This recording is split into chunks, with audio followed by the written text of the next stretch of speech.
honor of being the chair of this board and of the organization, because it is a great organization.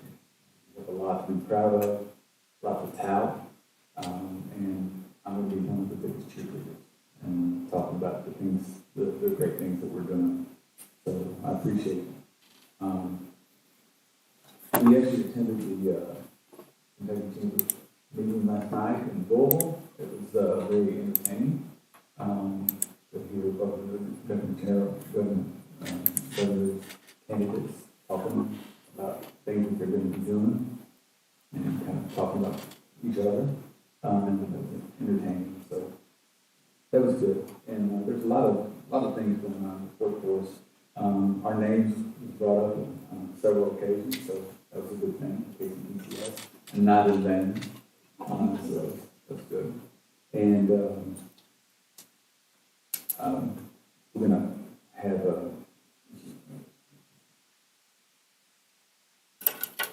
kind of read my things here.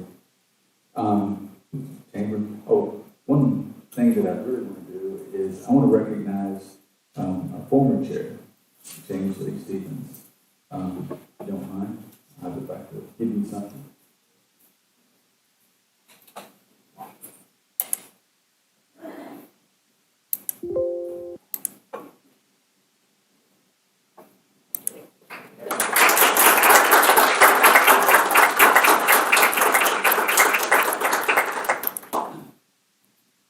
I really appreciate it, James Lee, because you did a great job, and we really appreciate you, and look forward to continuing that good work.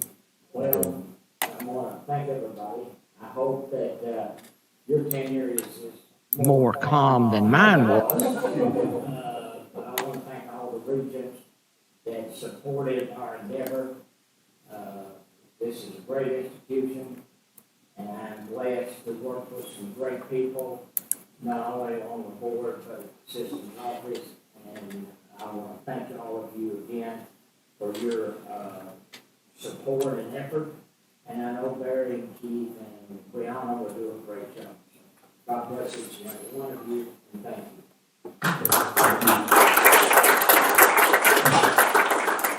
And you never know when you need that gavel in the future. So.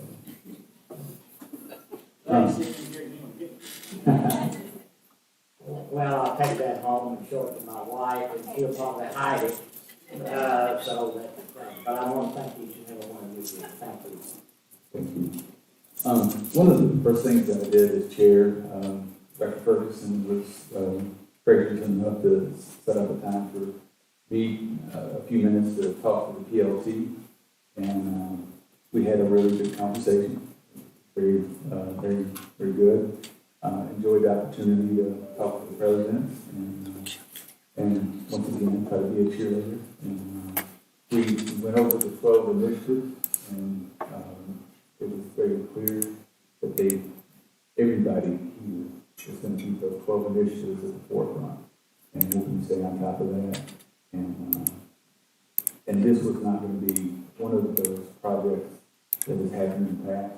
It has been, very well prepared, and we put it on the shelf and kind of left it. So we talk about game plans and playbooks. This is our game plan and playbook. This is what we're going to work off of. And as far as timelines, we can have timelines, but this is something that it's going to be perpetual. We're always going to look at these 12 things, and we need to have these at the forefront anyway at all times.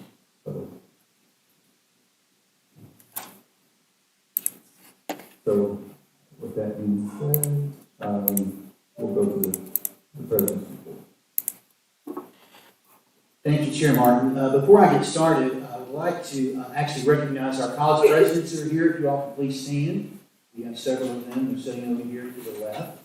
So they're my colleagues, and here's the folks that are running the system. But we also have a newer president with us, a brand new president, Dr. Rule. I'm going to put you on the spot if you don't care. Would you care to come up to the microphone and just introduce yourself? Dr. Rule is the newly selected president for Big Sandy Community and Technical College.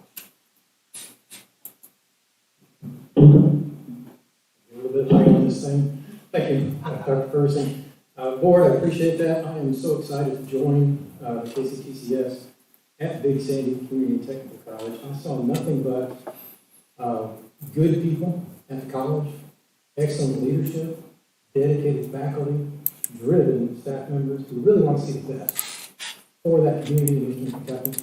I think we have a long way to go to do the things that we can do. A lot of exciting programs, things I'm familiar with. I've got 31 years of experience in the Georgia technical college system. Thrilled to come here, provide some of that expertise in this area. But it's not just me. I'm working with that team of leaders at the colleges, working with my peers here, and it's just getting me today, working with you, guiding us with our mission, our vision for all of the colleges. So I'm just thrilled to be here. Thank you for allowing me just to say a couple of words. I'm not going to take too much of your time because this is not my meeting. But anyway, presidents tend to talk a long time. So maybe at a future meeting I'll be able to elaborate more fully. So again, until then, thank you so much. I'm glad to be here.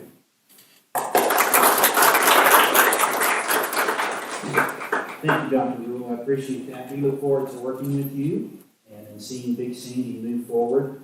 I wanted today, I discussed with the chair what my report would be, and Dr. Rule, I hope he's not right in his prediction that I go way too long, but you know how we presidents are, we talk too much.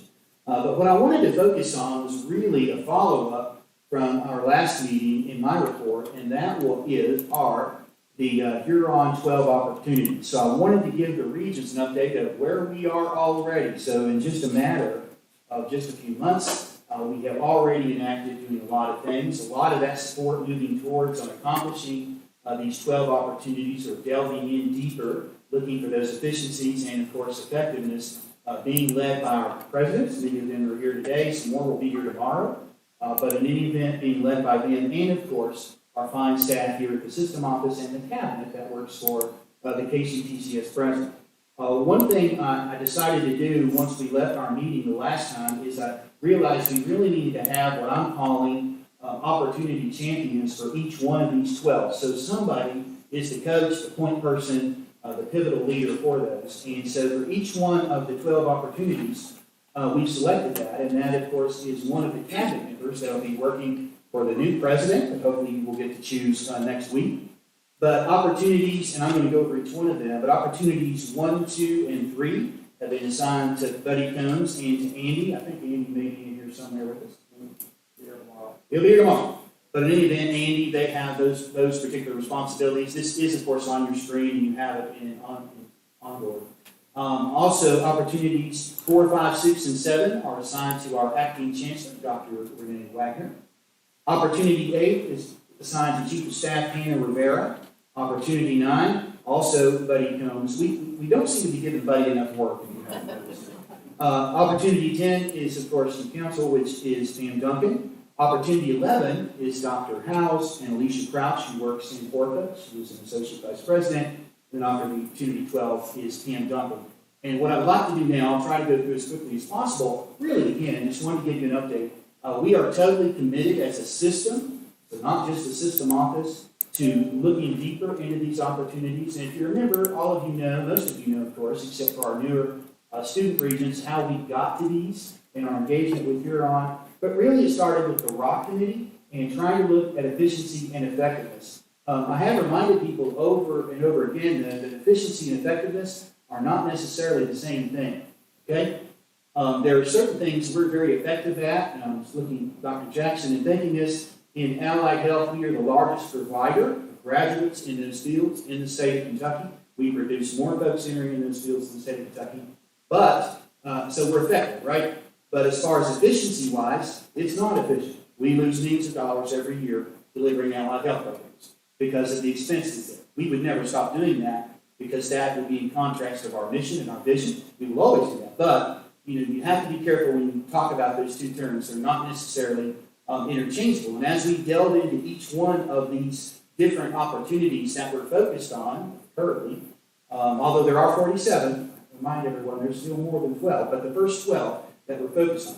The first one is opportunity 1, which is the capital construction process. You do have this in front of you. I'm not going to read. You've probably seen multiple times now the definition of what that means. But there has been a lot of work being done by Buddy and Andy in his area, looking at the capital construction process. Really, this talks about a move away from DACA. Hopefully, that could make us more efficient, and we're digging into that. You have initial activities. The Facilities Support Services Group, they've developed a timeline. We're trying to prepare for an opt-out date with DACA by July 1st, 2024. That's very aggressive. Define coordination of the process. Discuss the potential opt-out with the finance cabinet. Okay, so we've worked with state government. And also have mutual understanding of the promise of cooperation in the opt-out process. It's my understanding, well, the university, maybe one or two, have done this already, and development of a transition plan to prepare for opt-out and implementation.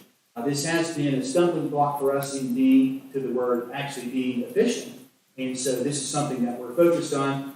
They've also looked at conducting an additional workforce needs assessment, because this may require, as it did with the University of Kentucky, more people working with us. Since we're not farming out some of this work with DACA, we still think it'll be more cost-effective to possibly do it this way. That's where the investigation is going. So we've started defining the position descriptions, responsibilities, conducted an initial salary survey, all of those things to lead us up to that 2024 date for implementation. We've designed procedures to manage capital construction. Looking at those, we've actually created a draft version of Facility Support and Capital Construction Procedures Manual. That's about 90% complete, should be complete by this team by the end of September. So very aggressive work being done there. Establish a methodology with staff to review draft procedures and coordination, where all these things are governed by policies, procedures, and in some cases, KRS. Development of contracts and other forms that will be necessary. 85% complete on that, expected to be completed by October 15th. And then the last update for this particular opportunity is the preparation of notification and legislative documents. Because of what we're doing, we prepared a draft letter that will have to be sent to the Finance Cabinet Secretary to notify, of course, the Board of Regents' decision to manage its own capital construction versus going through that third party. Drafted regulation revision documents will need to be submitted to the state legislative committee to indicate KCTCS management of their capital construction process. I say all that to say that for opportunity number one, we're already making significant progress in getting that accomplished, and very pleased with where we're at. And very aggressively, possibly by the end of this calendar year, a lot of these things will be complete, and we will be in motion towards that 2024 goal, which will be here before we know it, of course. Opportunity two, also under the leadership of Buddy Combs, is external lease agreements, and we were asked, that we really need to take a look at any of those external leases that we have. So what we have done, we worked with the Office of General Counsel to revise and streamline lease documents and the leasing process to improve efficiency there.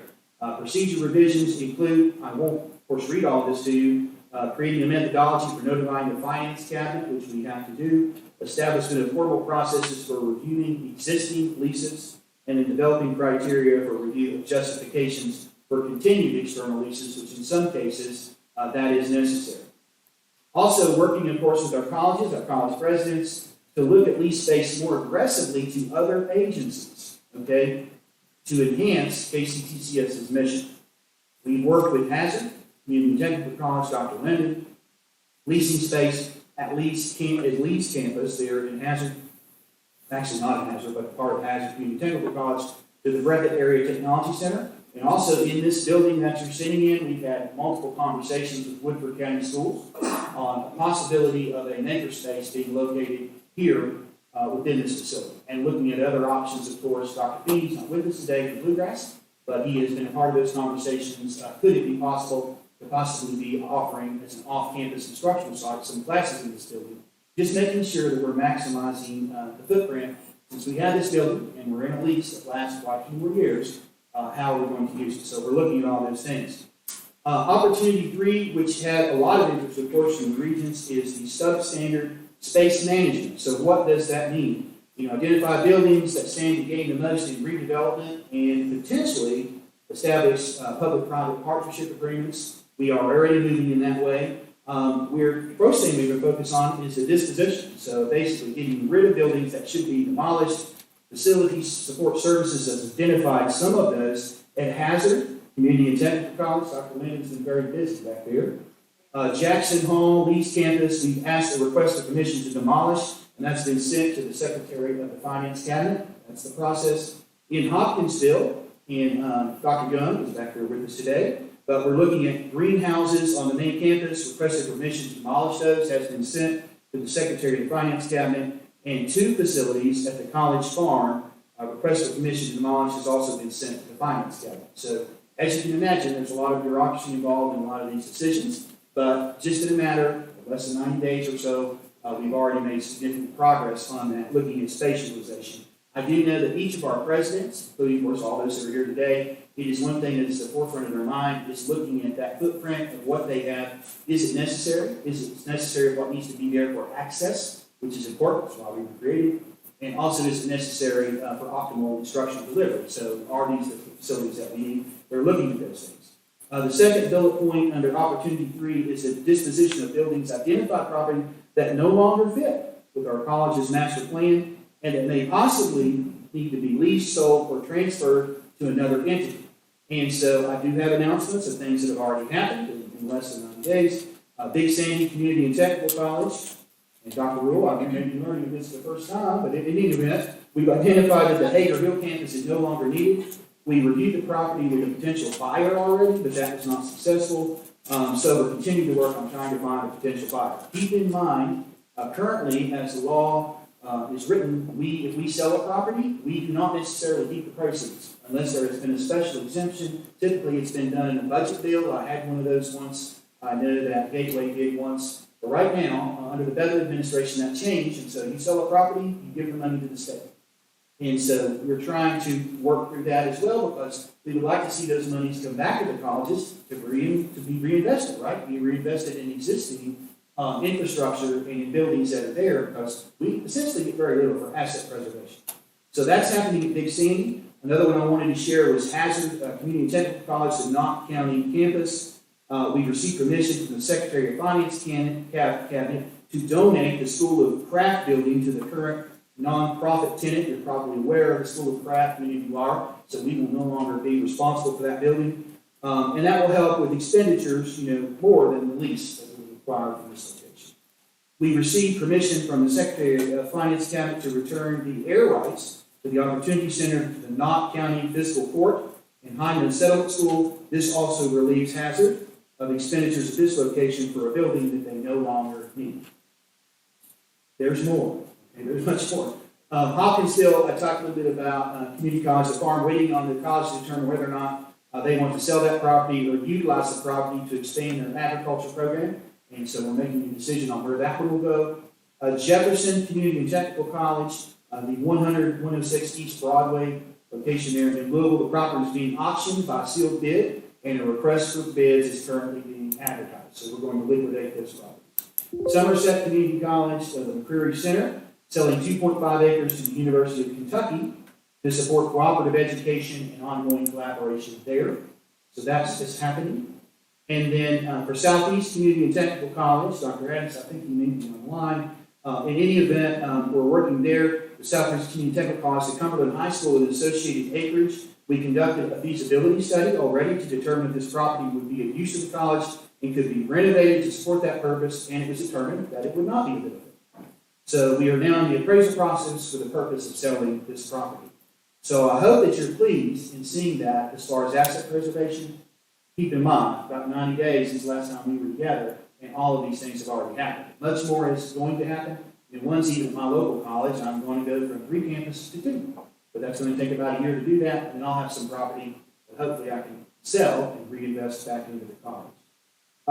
Next that you see there are opportunities 4, 5, 6, and 7. For the sake of time, I will handle those collectively. This is being led by, of course, Dr. Renee Wagner. A lot of these things that were in these particular opportunities are really things that we already did, but maybe we need to go deeper, be more strategic, and think more, concretely on what we wanted to do there. For example, our ORPA area many years ago created a tool that was replicated by many other states called the PAT, affectionately, Program Applicability Tool, right? Anyway, we figured out a way, that particular unit did. This is very genius, to utilize current static LMI data, and long-term from the Occupational Outlook Guide, our program's fitting exactly where the jobs are. And I gotta be honest, the data does not always reflect what our business partners tell us, okay? I'll give you an example. My local hospital asked me to start, I'm gonna correct me, Dr. Jackson, they do the medical testing, heme, something, pathology.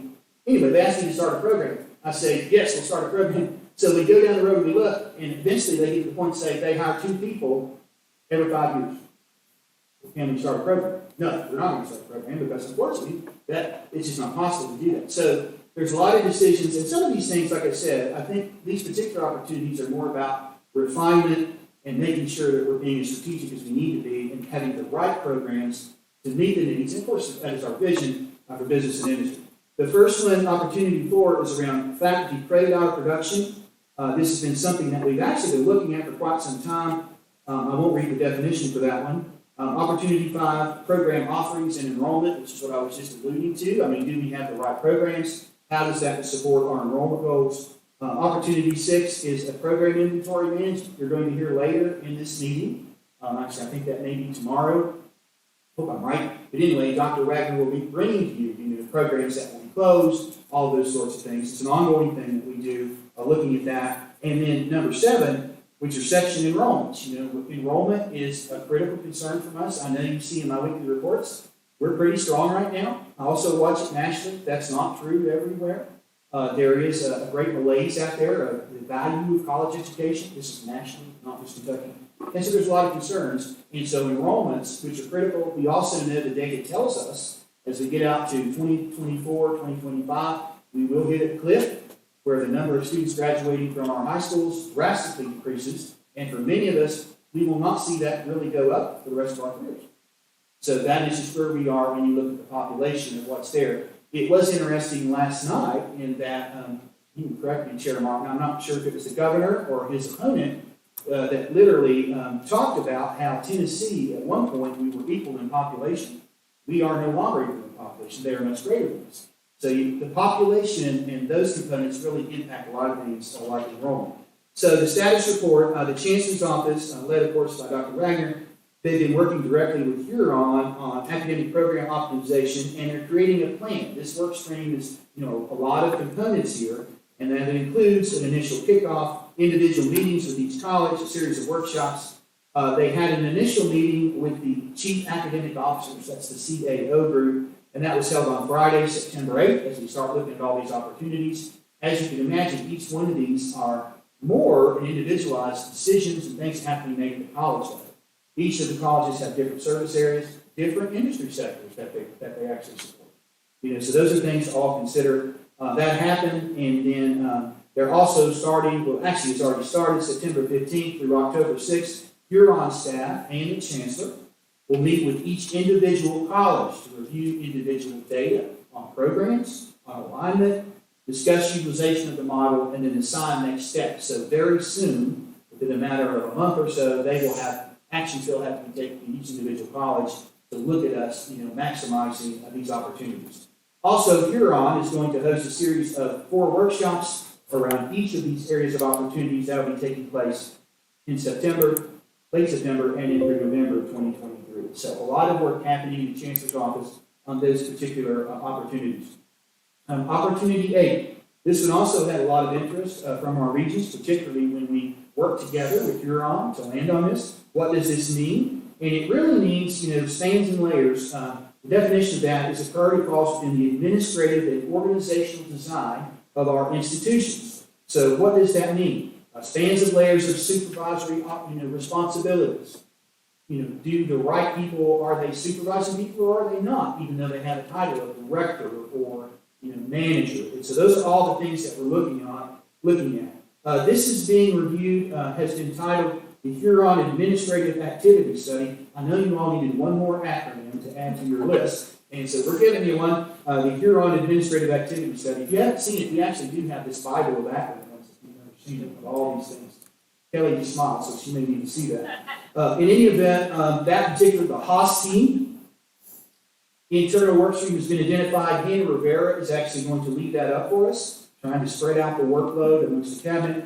Members of the work team have been identified, data collection is ongoing. Of course, all this probably ultimately ties into, and I'm looking at Pam Duncan with the common class study, all of those pieces. Very soon, and the presidents are aware of this because it's coming very soon, there will be an email that'll go from the KCTCS president to the college presidents and from college presidents to their staff as we do an evaluation outline of job responsibilities and position duties of all employees who have supervisory roles. And this could really be described as a unit roll-up, trying to see exactly where we are with those things, where there are similarities, where there are differences, and what needs to happen. We do have an Online webinar scheduled to kick off this effort on October 3rd at 1:30 p.m. Dr. Rule was right. I'm going way too long, but there's a lot here, folks. Opportunity number 9 is strategic sourcing. So this particular opportunity was looking at, are we doing what we need to do through procurement, the P card, all of those things. So our system office procurement team is already taking a deep dive into existing policies and procedures, trying to determine where do we make tweaks to become more efficient and effective. They also are working on developing out the P2P intranet site, and I won't list all those things. You have those materials of what is on that website, all of the information necessary that we're making the right types of decisions when we look at procurement.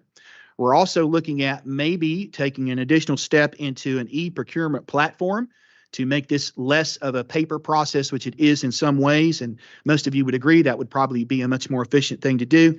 We're not sure what the cost is going to be on that, but this is one of the things they're reviewing with the opportunity. And we're also going to need to evaluate, conduct an RFI, of course, to determine, the marketplace if we were to look for another solution like that. Opportunity 10 is the administrative effort assessment. This one is really intrinsically linked to opportunity number 8. So the work in number 8, the spans and layers piece, really will occur first, and then simultaneously we'll have more focus on 10 once we have a better understanding of administrative effort and how that's intertwined with what everyone does or what they don't do. Opportunity 11, so just 2 more, is data strategy. This is critical. We've talked actually, I know since my time here with KCTCS going many, many years ago about trying to be a data-driven organization.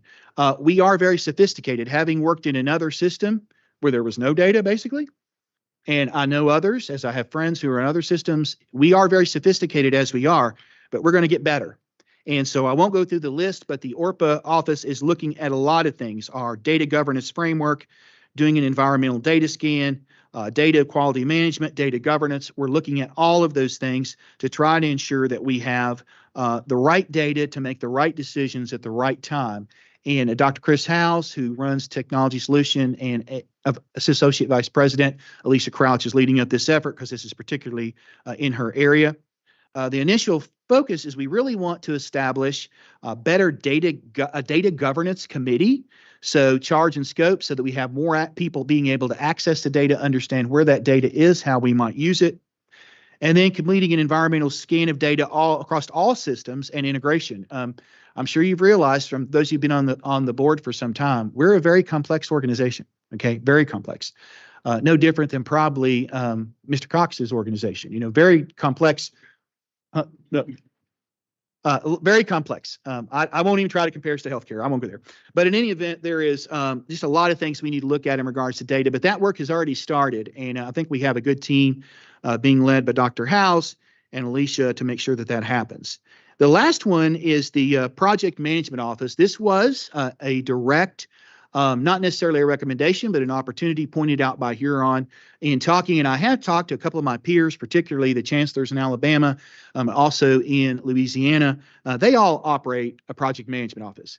That is necessary because of the complexity of what we do. Even looking at just these 12 items, having someone running point on those items, looking at expense, investment, return on investment, where's this at, what is due from, Mr. Herdink or whatever that might be, you do need to have that. It is something that they had at the system office before, but honestly, my understanding is from budget cuts, that was eliminated, and that was why it was eliminated.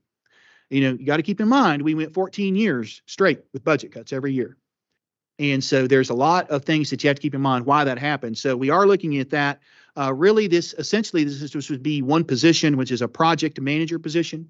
We're looking for someone right now for the appropriate experience to lead that. That will be, I assume, a necessary hire. There will be some reassignment of existing personnel to help in this effort. And then Huron is on for the next year, help providing professional development, guidance, in how we get started, and so that we have an optimal project management office of sorts to lead all of these things. And we're just talking, when I think about project management, we're just talking about these 12 opportunities. I won't even start to talk about the list on the things we're working on with CPE.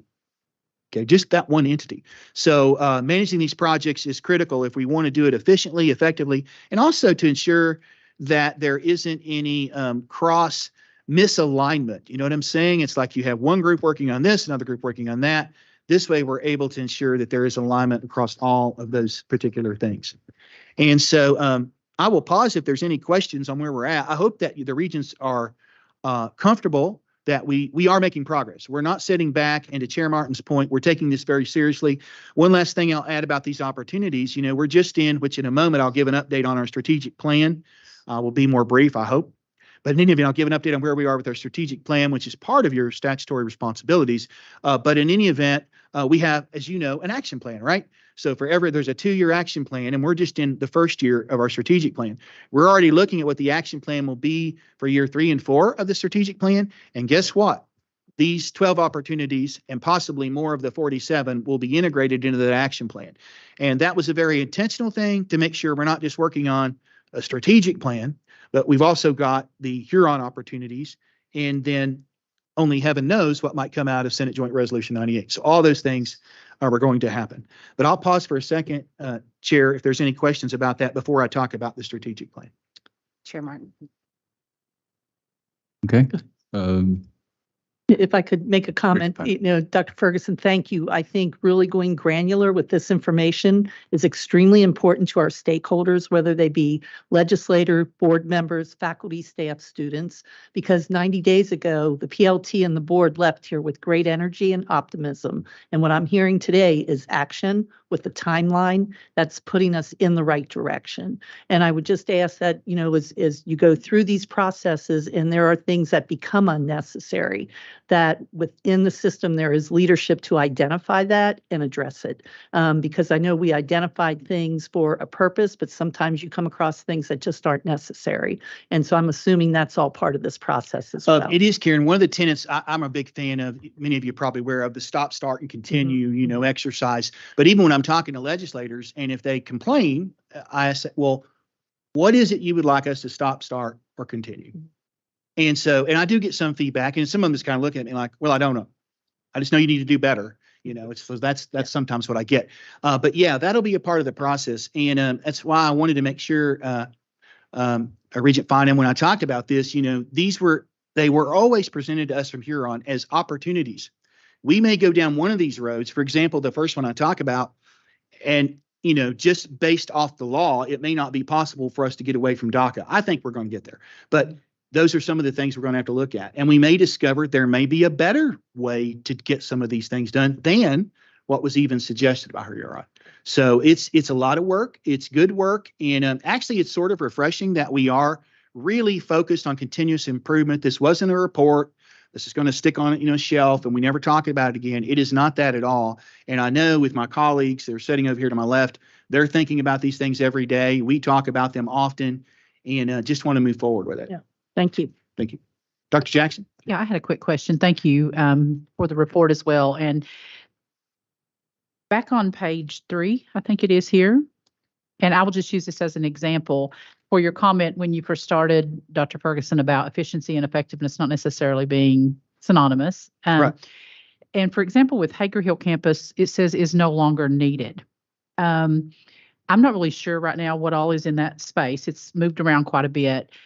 And I realized that the liquidation of the property in Pikeville, I kind of understood that, heard about it. To be honest, the Hager Hill was one I really wasn't aware of. Somehow I missed that. So right. That, when you say is no longer needed, where we are currently looking at new programs, sunsetting programs, reviving, repurposing, reimagining programs, how do we determine, one, that property is no longer needed? And that's just to educate myself. And then what is the plan for movement of that service whatever's in there, if it's programs or wraparound service, whatever's located there, into other space that perhaps we are underutilizing. Just so if we get rid of property, what happens if we determine that there are 3 brand new programs we could bring through the other part of our work that could have gone in that space? So this is just to educate myself to make sure I understand how to contribute better. Those are good to that. questions, Regent Jackson. They're sort of granular. I mean, specific to your college, so those decisions do have to be made locally as you evaluate. And I know you're in leadership there from the academic side, looking at what do you think you're going to need? What are you not going to need? I mentioned, I'll give you my example, which I know more about. I have 3 campuses. One is in great disarray. We purchased a building at a very reduced price. We're going to move those 2 programs who had never got located there, but it also gave me 50,000 square feet that honestly will be dedicated right now for economic development if a new company wants to utilize it for some period of time. But thinking about the future, long after I'm not the president there, will we need additional space to do those things? So it's difficult to predict the future, but we're not alone. And Harvard in their 50-year plan has identified the buildings they're going to sell because of online learning or to get rid of. So it is difficult when you're trying to forecast the future. I think those are the things you need to think about. You touched on something. I'm not sure if this was your intent, but also when we vacate some of these spaces, what do we do with the equipments there? And so we have to look from a system-wide perspective. If you no longer have, for example, I know that at one point Maysville had a beautician program, cosmetology. They closed that program, and then a lot of that equipment was relatively new. It ended up coming to Ashland, and we used it for ours, where I've got over 100 students. So I think it's really looking at those resources from a system-wide perspective. And what does that mean? And can we share resources between colleges that are close enough geographically to do that? So and that probably wasn't the best answer to your question, but it's just complex to look at. But it'll take the academic side of the house working with the data and then working with leadership to determine what is it that we need, or what do we see we need, at least for the foreseeable future, within the next 3 to 5 years. Yeah, that's particularly interesting if we don't get to keep the money. Yeah. When we sell it, because then we may have a dislocated program or service. Do we have another identified space? Because even though it may be a very positive disruption, there's obviously a disruption by picking up a program at a bunch of people and wraparound services and then trying to find another space for them. So I'm sure there was a lot of conversation that went into that, but it's just helped me understand. There was, I can assure you. Okay. Thank you very much. I appreciate it. Dr. Ferguson. Back to, let's see, what page is this? It's back to the 4, 5, 6. It's I think it's Renee's, right? The kickoff meetings that you were talking about with Huron at the colleges, just because we all have interested parties who are going to want to know who is the membership that Huron will be working with. These are the kickoff initial work plan meetings and the individual college meetings that you said are going to commence across all Right. campuses. They are, I forget the young lady's name that works with Huron that led the academic stream in the original. Do you remember? Veronica. Pam? No. Dr. Wagner, do you care to come to the microphone? And for the individual meetings, we're working with Veronica, Ben, and a new person named Jess. She was part of the original work stream, but she just joined us. The individual meetings are with CAOs and 2 other members that they get to choose from their academic area. So we did have the initial meeting last week on the 8th, and where they kind of provided an overview of the model and then gave everyone an opportunity to ask questions, and then looked at KCTCS overall, the bubbles, if you remember, and then talked about how when we got together individually with each college, we'd hone in just on that college's data. And we have started those as well. We've completed 4 thus far. Okay. And so, sorry, Dr. Wagner, I'm going to keep you up there. I'm sure you will get questions. Yes. So can you expect ideally that at the colleges, probably the local CRC chair will probably be involved through the CAO, right? I mean, those would probably be people, if we're looking at I programming. would anticipate that, Regent Okay. Whitten, but that would be up to your CAO and your president Gotcha. who they include on that. Okay. And I one mean, of the you have to have the right stakeholders, but you can't have too many stakeholders. Sure. So although we only have 3 in those meetings, one of the things we asked early on was for the CAO to identify a team who they need to work with at their college. So I'm like Dr. Ferguson, I'm sure hopefully they'll have the CRC. And we'll talk about that more at our future meetings too. Thank you. And then Dr. Ferguson, can we also expect this at every meeting, kind of this is wonderful. I think it's great. Karen took the words right out of my mouth. Can we kind of expect this type of update moving forward as we go through on each of the 12 as we. Well, I focus. really appreciate that feedback. I hope that this is evidence that we're working. There's a lot of action going on, and you're going to get routine updates every time you show up for your board meeting on where we are. And I'm sure there will probably be some stumbling blocks along the way that we'll want to share with you as well, because a lot of these things, as you've seen, I rattled off all these names of players, particularly in state government, that we have to deal with to make some of these decisions. And even on the academic side, we've got CPE to deal with. We've got SAC COC. I dealt with them 3 days this week. There's just a lot of things that that'll also be in play. So to answer that, yes, we will be expecting to see something like this on a quarterly basis. Yeah. And it may not be me. It'll be who you pick next week. But anyway. And Larry, if I could just add very quickly, I mean, I think there's results and there's activities. And so from a board standpoint, if we're able to understand high level, what were the results since we last met? And then going in specific to some of the other information would be very helpful. Thank you, Regent. Quick question. So how exactly does the asset transfers happen? So just the way you described it, one college had some assets, some chairs and whatnot. They're transferred to a different college. What is the technical process to sort of track that transaction, and how is it managed? Sir, I could explain that, but I like Buddy, if you don't care, could you talk about the transfer of assets? It does require the approval of the KCTCS president, but we have other steps. Yeah, so basically behind the scenes is we have an asset management module. So all the inventory is tracked at each individual college. What we end up doing is if we do transfer, we just transfer the inventory over to the new college and start the asset depreciation process with the new college. So there's no physical funds exchanged. It's just we transfer the asset from one college to the next college or one location to another location. Dr. Ferguson, I asked you, and I didn't see it in the report, but could you give us an update on the system office staffing? Yes, sir. I actually failed to do that. And I wanted to say when we're looking at really the opportunities about spans and layers, one of the things that did come out of the full 200-page report was, an emphasis or a focus on the number of people that work at the system office. And since February, this is not a large number, but we have reduced the number of FTE by 7% since February, since I've been in this role. So that has been done through, resignations, and has been done through non-contract renewal. A lot of things have happened, but really it's just trying to determine, like any company would do, what is the right size? Do we have the right people in the right areas? A lot of that work happened within our HR unit, which we started first. We're also now working with Dr. Wagner, looking at the chancellor's area, looking at marketing and PR, all those areas, just making sure we got the right players on the right team to do what we need to do. We would anticipate, of course, as the board has, said that they wanted, is that number would probably go down, and it is going down. So, is there any opportunity for the new project management officer to come from within? And yes, we have actually looked at those, see if we had folks working with HR for people who have those skill sets. We think we have a couple who do, and so it could be a reassignment of duties to do some of that work. And that would be ideal, because I know some people are worried about additional bureaucracy. If we could just do that internally, because some of that is already being done internally. If we could just focus that, that would be good.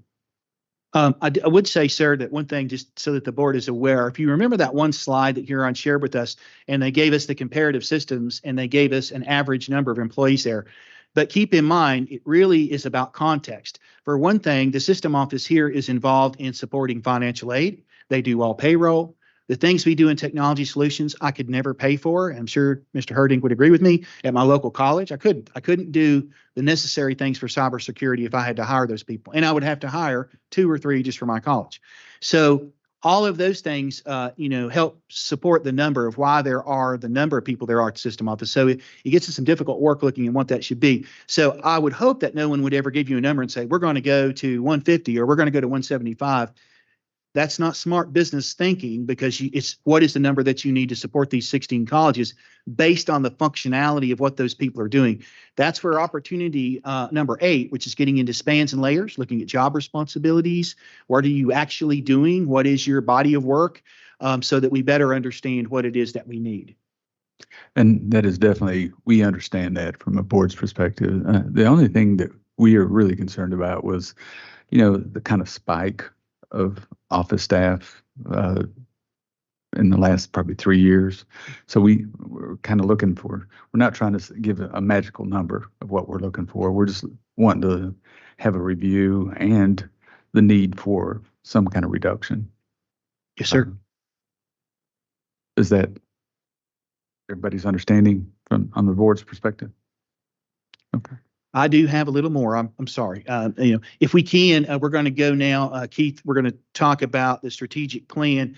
Typically, we would bring in, but for the sake of time, we would bring in, of course, Alicia Crouch and others who help manage where we're at with our strategic plan and measure those metrics. But I want to just give you a quick update. We're in year 1, right, of our strategic plan. I'm sure that many of you are familiar with it. You do have this document. Goal 1 was around increasing organization success, and really a lot of the things we're doing in Huron support that. But our key performance indicator for that particular goal is the employee retention rate. I'm proud to report we're after 1 year on our strategic plan. In 22-23, 86.2% of employees were retained. This represents an increase of the prior year where we were at 83.3%. The target for the 22-23 cohort was 84.0%. So we are successfully meeting our goal to retain employees. I was really impressed when I learned this, because if you think about all of the disruption and things that you're hearing out in the media about higher ed in general, and some specifically to KCTCS, our folks want to be here and they're very committed. They do a great job, our faculty and staff, and you'll find very few industries where they have that high of a level of a retention rate, or colleges for that matter. The other metric that we look at is alternative revenue. This one doesn't have a hard numeric or quantitative goal, but KCTCS acquired $52.15 million in alternative revenue in 22-23. This results a slight decrease in the previous year, where we were 57.51, about $5 million down. This is a monitoring metric, so there are no set targets for that, but we seem to still be doing well in generating alternative revenue. This can be attributed through gifts and other different methodologies or streams, but we are doing well with that. And I'm really pleased that some of the work our foundations are doing, particularly around scholarships, that leads into some of that. Goal number 2 is on increased employment success, and this is expand our workforce training to ensure we meet our vision, right? To provide a skilled talent to meet the employer and economic development needs of the Commonwealth. We look particularly at targeted industry sector credentials.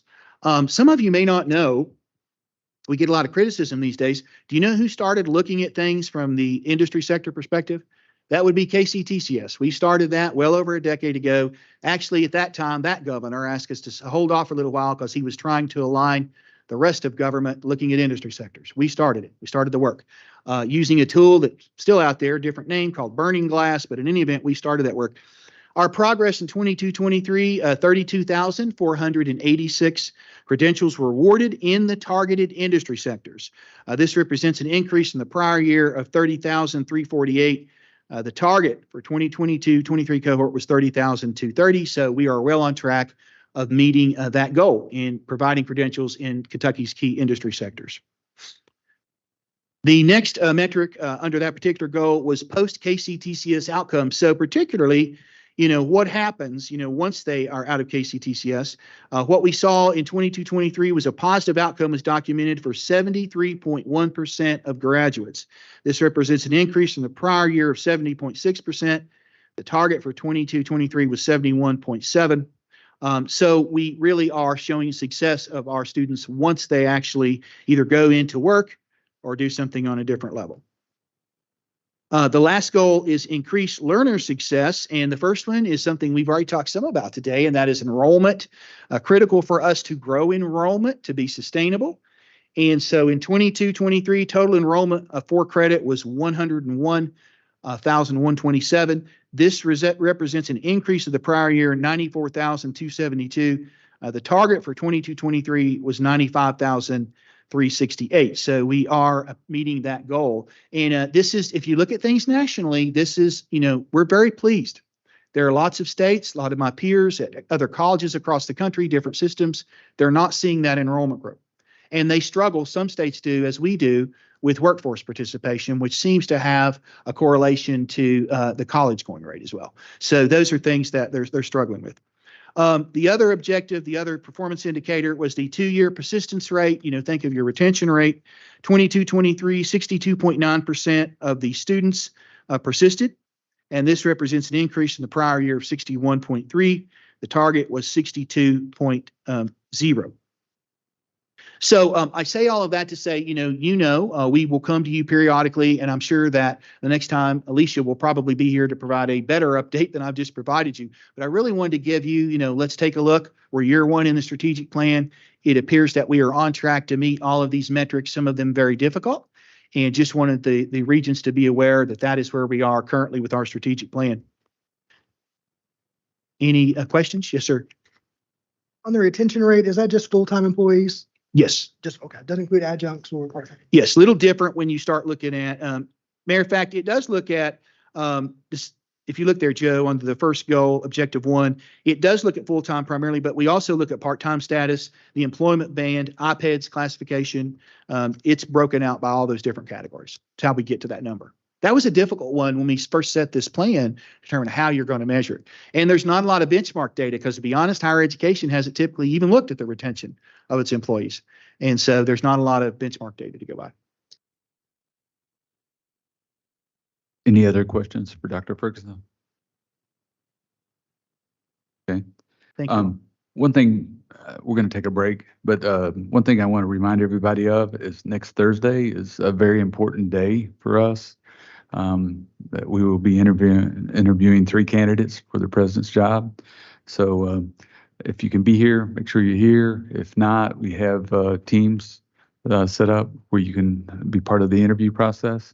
At the end of the 3 interviews, we will be making a decision on who will be our new quarterback.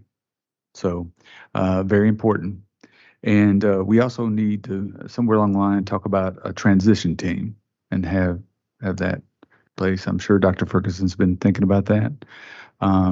But we need to have a good transition team ready for them. So when they take the helm, they'll be ready to roll. Okay, at this time, let's take a 5-minute break. So come back at, a 7-minute break. Okay, let's have a 7-minute break in honor of James Lee.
Okay.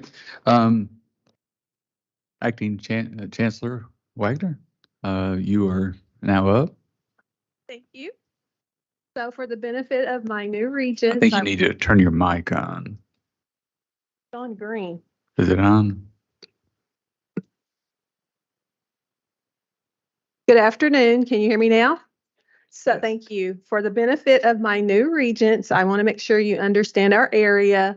So it does cover, just think about from pre-admission, so the very beginning of your academic journey to graduation. That's what our area covers. Okay. I have 4 items to report today, and I also have an action item. The 4 areas to report are on certificate and program approvals, certificate and program suspensions, just to give you a brief update on our enrollment, and then just what are we going to be doing this year.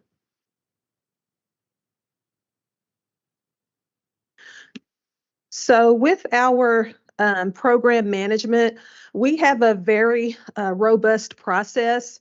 And so there are suspensions and approvals going on throughout the academic year, and that is based on workforce and transfer needs. And each college maintains their own program inventory, looking at all of their credentials. For the benefit of my new regents, we offer certificates, diplomas, and associate degrees. Some of those are stackable. So some of those you can earn a certificate in, let's say, A+ in computer technology. And so you could take that certificate, move into the workforce, but you continue stacks up until you get your associate's degree. So I just want to share that. And now I move into our actual approvals. So each quarter, we provide a report to the board of any programs that have been added or approved. We have 1 new diploma from Bluegrass that you'll see on the screen. It's in residential design. It is part of the architectural technology degree, and this was requested and supported by local employer partners. And it does provide an exit point for students who want to enter the workforce.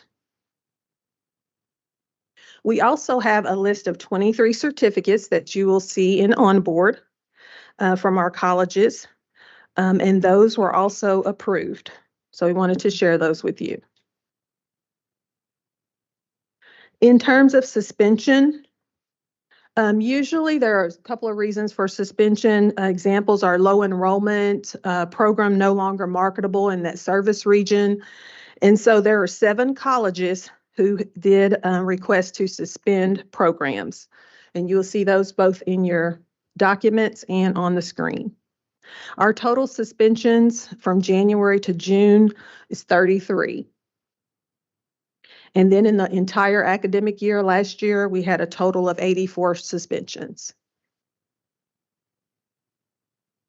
We'll come back to our action item.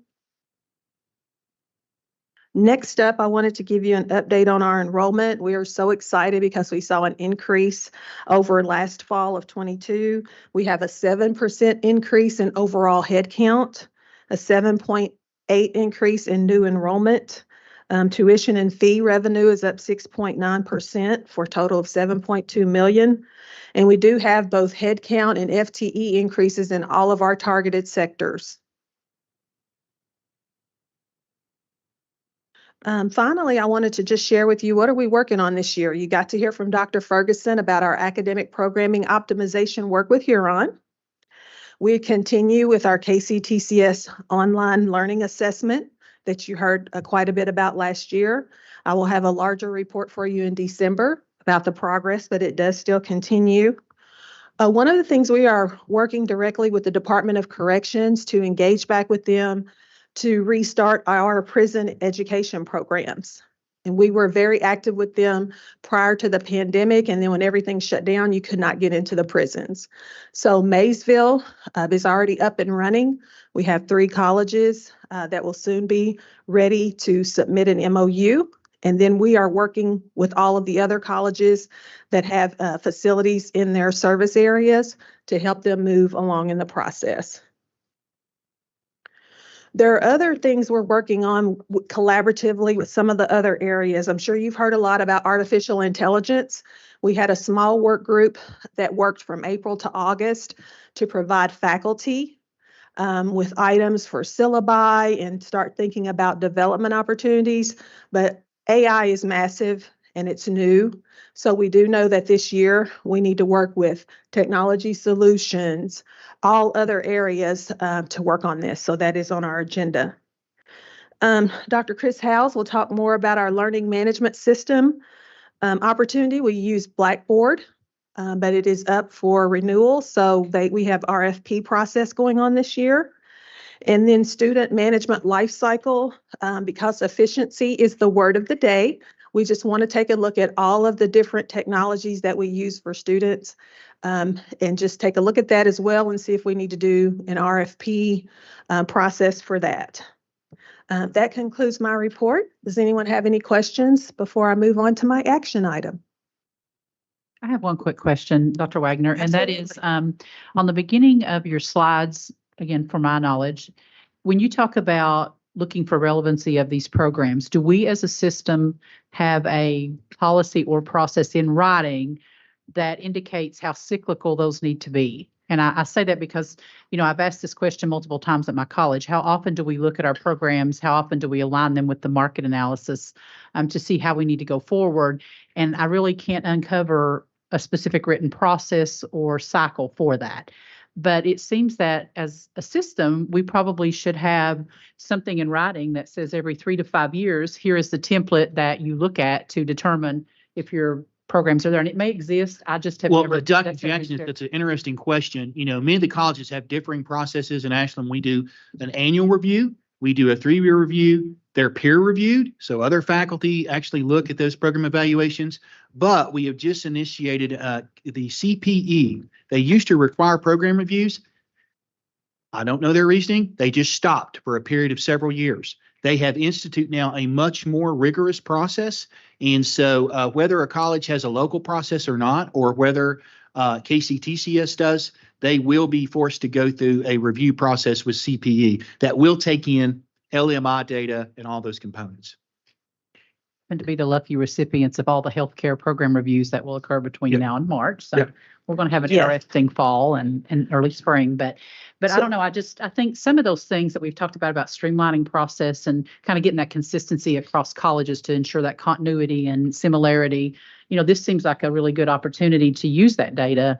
Absolutely. It's odd that they kind of have us do that. I mean, I think as a system, it would be really good.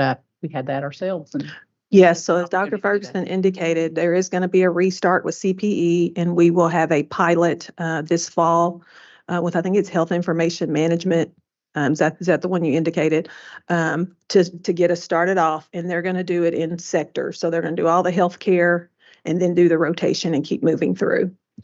Another thing that the Chancellor's Office provides to each CAO is a list of all of their programs that have been inactive for the past 5 years. And so we just sent that out, usually goes out in September. And so we have just shared that. And we're taking both of these two processes and looking at that with all the work with Huron and thinking about, like we've already identified an ask we may have to have with CPE in how the process goes. So we're taking our current process, seeing if there's a need for a refinement and see if we need to work with our partner and to move on from there. You're welcome. Yes, Regent Hodges. Just still as a new regent, could you once again summarize exactly what learner success consists of? Yes.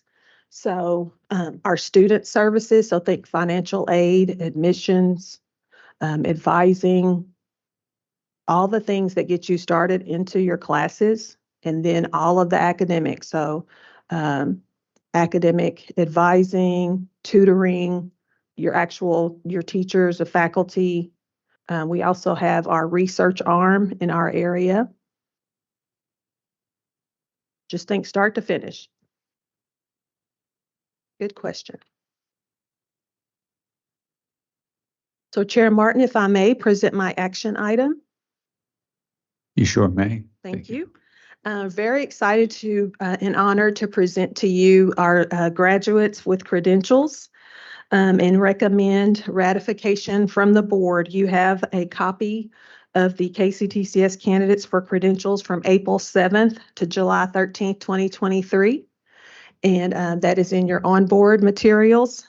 And so all of these candidates have satisfactorily completed all requirements for the credentials, and we ask for the board to ratify.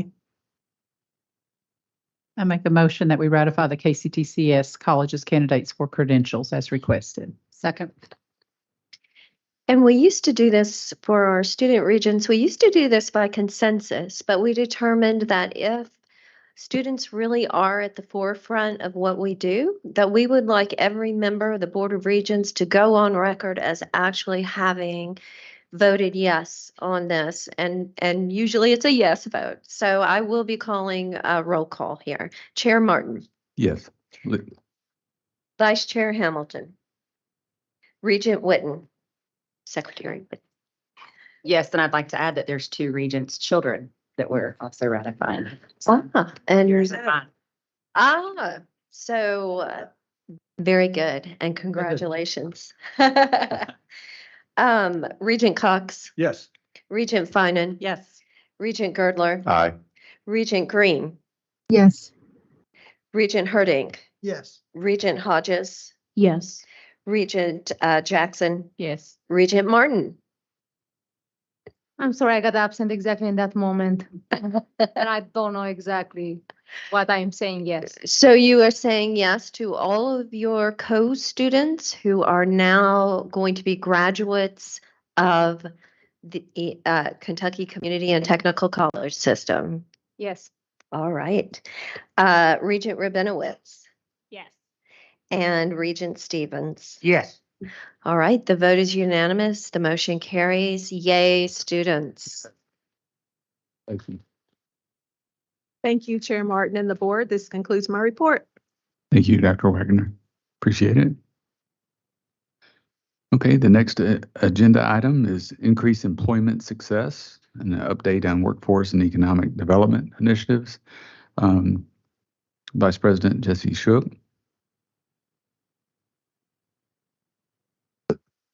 Thank you, Chair Martin. Last week, I spent the week doing an NSF site visit. It was the most horrifying and stressful experience of my life. I used to get nervous to come up and present to you all, but after that, nothing will make me nervous again, being in a room where I'm the only non-engineer trying to explain lasers to a group of NSF reviewers. The good news about that is it's not in my report. We are one of 16 finalists. KCTCS is a major contributor to this application.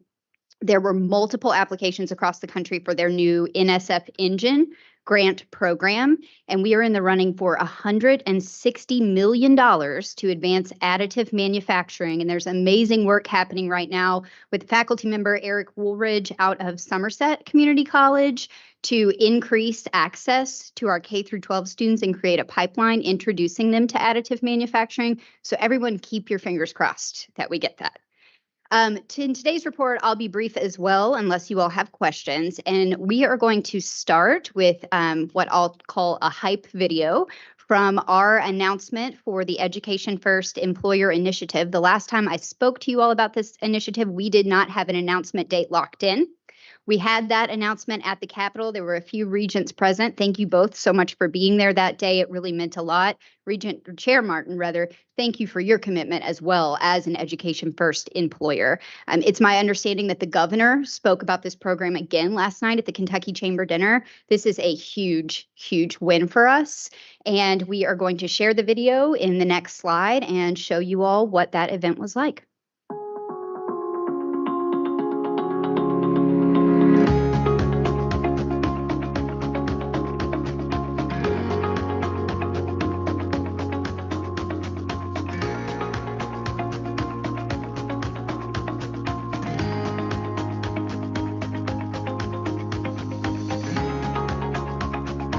This is not a bipartisan issue. Workforce and economic development is important to all Kentuckians. KCTCS Education First Employers is a comprehensive, game-changing initiative aimed at addressing the most important current needs: talent attraction, retention, and development. And a better trained, more educated workforce is what will propel Kentucky into the future. And when we look for programs and we wanted to create ways to train our employees, we work with their faculty. We're able to support them in creating opportunities for their employees to continue building their skill set. My whole team, we would not be here today without your support. Kelly Heckman, Tanel Sawyer, and Kyla Smithers. This initiative would not be what it is without your leadership and support. I'd also like to thank our 16 college presidents who believed in this effort and their leadership teams.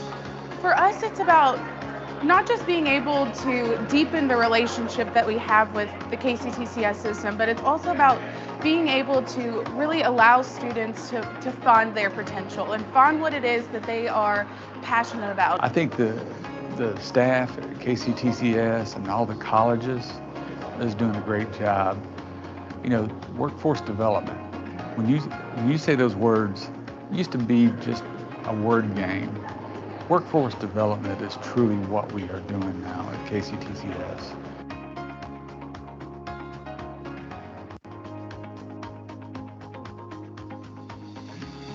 I want people to understand that KCTCS, along with our employer partners, provide the premier destination to launch your career and attain an in-demand job with a family supporting wage, an opportunity for a better life.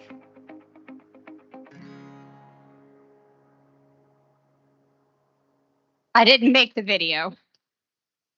Special thanks to the marketing team for all the hard work that they have put into making this initiative successful. This is a brand strategy.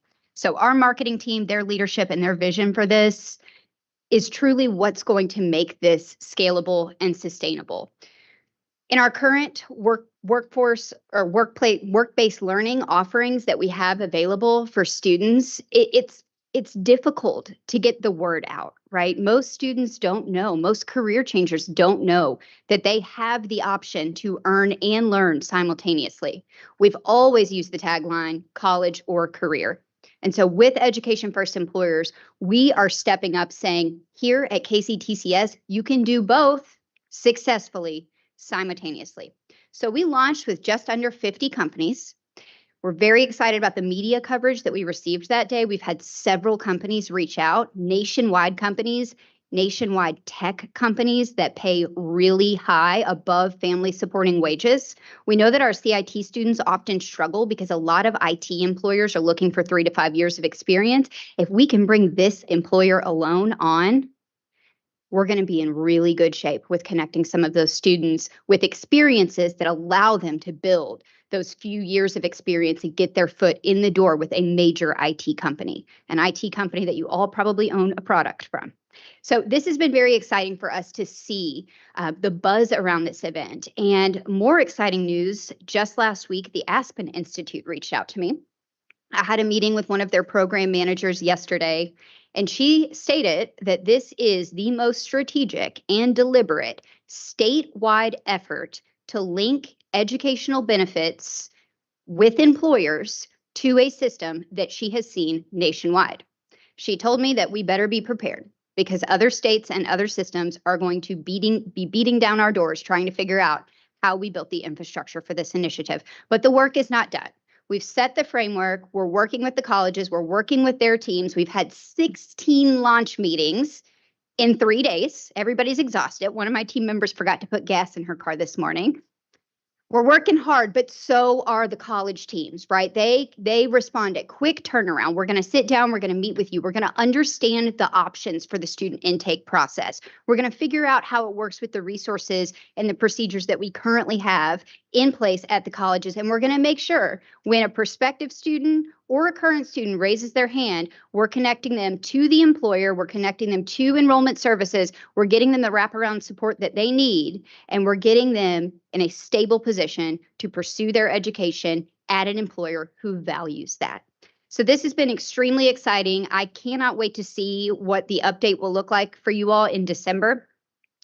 We did broker a sort of expansion of our partnership with Family Scholar House, which you all have heard them speak before about some of the resources that they have. They have made available 2,000 additional support slots for students should the colleges need some additional bandwidth if the initial response from prospective and current students is overwhelming. So we do have that safety net in place to be able to respond to the demand.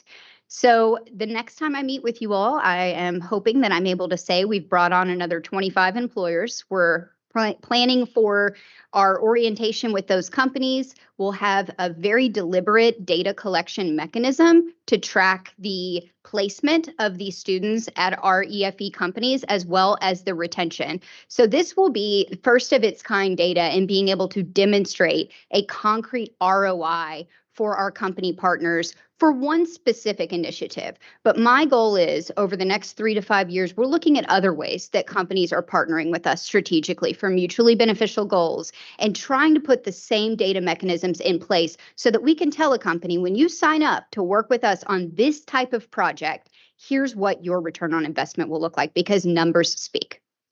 Next slide, please, Keith.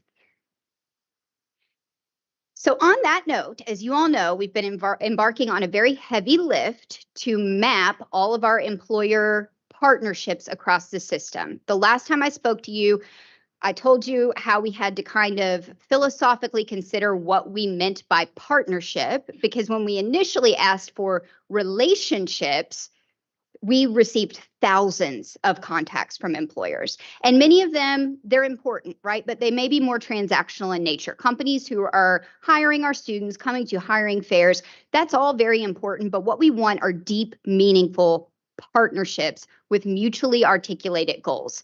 And so it's been a bit of a lift, right? And we're at a sensitive time where there's a lot of initiatives. Initiative fatigue is a very real thing. And we put this survey out at the start of the semester.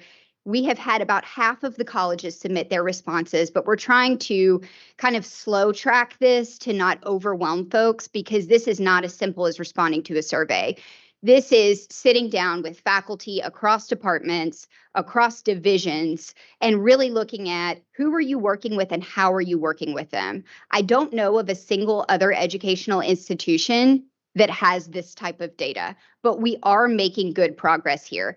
My eye doctor would hate to know that I cannot see this from here, but it looks like 300 some odd workforce relationships have been validated, and you guys can probably read it. Oh, it's better this way. From the business office, we validated just under 300, and then with an advancement over 1,000. We have had about 8 of the 16 colleges submit their numbers, and we will have the rest of that data for you all at the December meeting. Keith, if you could go on to the next slide, I want to show you all a sample of what we are putting together as a result of this data. The process right now, we're deduplicating it. It's not easy. It's very painful for our ERP specialist to go through this process.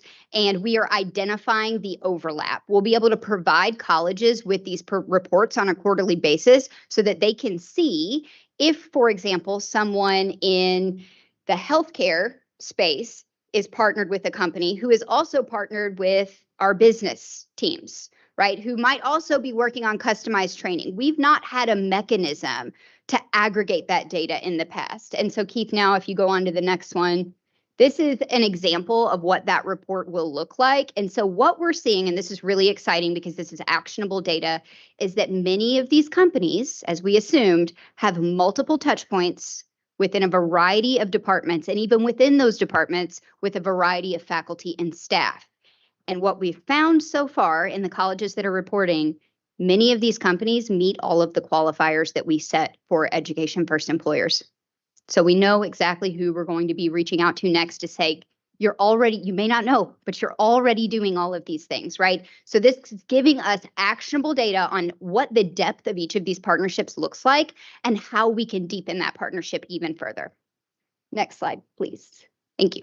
Handshake, as you all know, we have been working on the Handshake rollout. Year one was very much focused on all of the colleges being live.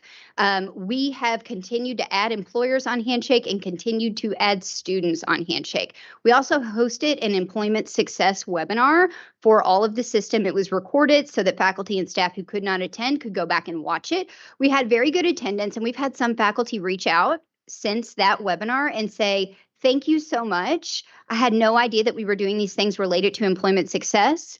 I put a handshake exercise in my syllabus this year, and my students received extra credit points if they got into Handshake and created a profile. That's what this is all about, right? This is cultural change to prioritize employment success up front. And it's going to take time, and it's going to take internal champions, but we are making progress. We are moving in the right direction. And the fact that a company can get on Handshake and recruit from multiple colleges and multiple programs at once with one easy account, that's a game changer for talent attraction. Next slide, please, Keith. You all have your annual report in front of you. And as an English major, it pains me to say that there are some apostrophes and commas that are not in the right place. Okay, so I didn't want to not give this to you, but my team has been working around the clock, and so has the marketing department on the Education First event, the launches, the marketing. Everybody's working very, very hard. And unfortunately, we did not have ample time to review this before it went to print. However, the substance in these reports takes your breath away. The work that's happening at the colleges to support underserved individuals, under-resourced individuals, if you go to the college highlights, that's what you're going to see. You're going to see about half of the colleges are doing things related to supporting individuals who've had experience with the justice system. What I'm asking you to do is take a look at the substance. Don't pay attention to the apostrophes and commas. I've already caught them. We're going to go to print again. Please recycle it on your way out so no one else sees the report and thinks Jesse doesn't know the difference between a comma and an apostrophe. I'm going to get you a new one printed. We're going to get them sent out to you. But the work, the metrics, they speak for themselves. The other thing I do want to mention, some of the college company served data is not correct. It's been fixed. It's already going back to the printer. The problem is that we have not had a good platform to track companies served. It's coming from multiple different sources. It's being aggregated into our data warehouse. And I can tell you, their teams, their business liaisons are sometimes meeting with 8 to 10 companies in one day, be it on Teams, in the car. I see Russ shaking his head. It can be exhausting. And I know anybody here who's ever used Salesforce, it's really hard to get in your car and the top priority is getting into Salesforce and logging a business outreach contact. So those numbers are off. The numbers at the very top of the report for our system whole are correct, and they are deduplicated. We track that in-house on an Excel spreadsheet. We have a lot of improvement in terms of tracking data with these partnerships, but we are not the only institution or system that is struggling with this. So we're working on a continuous improvement process to get that data in. It may not seem like the most important thing when you're meeting with a company and you're trying to put together a custom training project for them within a 6 weeks time period, and you don't have a subject matter expert to teach it because we have a shortage in high demand sectors. However, we can't show our value in this way without data. So it is a priority, and we are working to try to streamline that data. We're exploring opportunities where we might be able to consolidate some of our systems and make this lift a little bit easier on our college staff.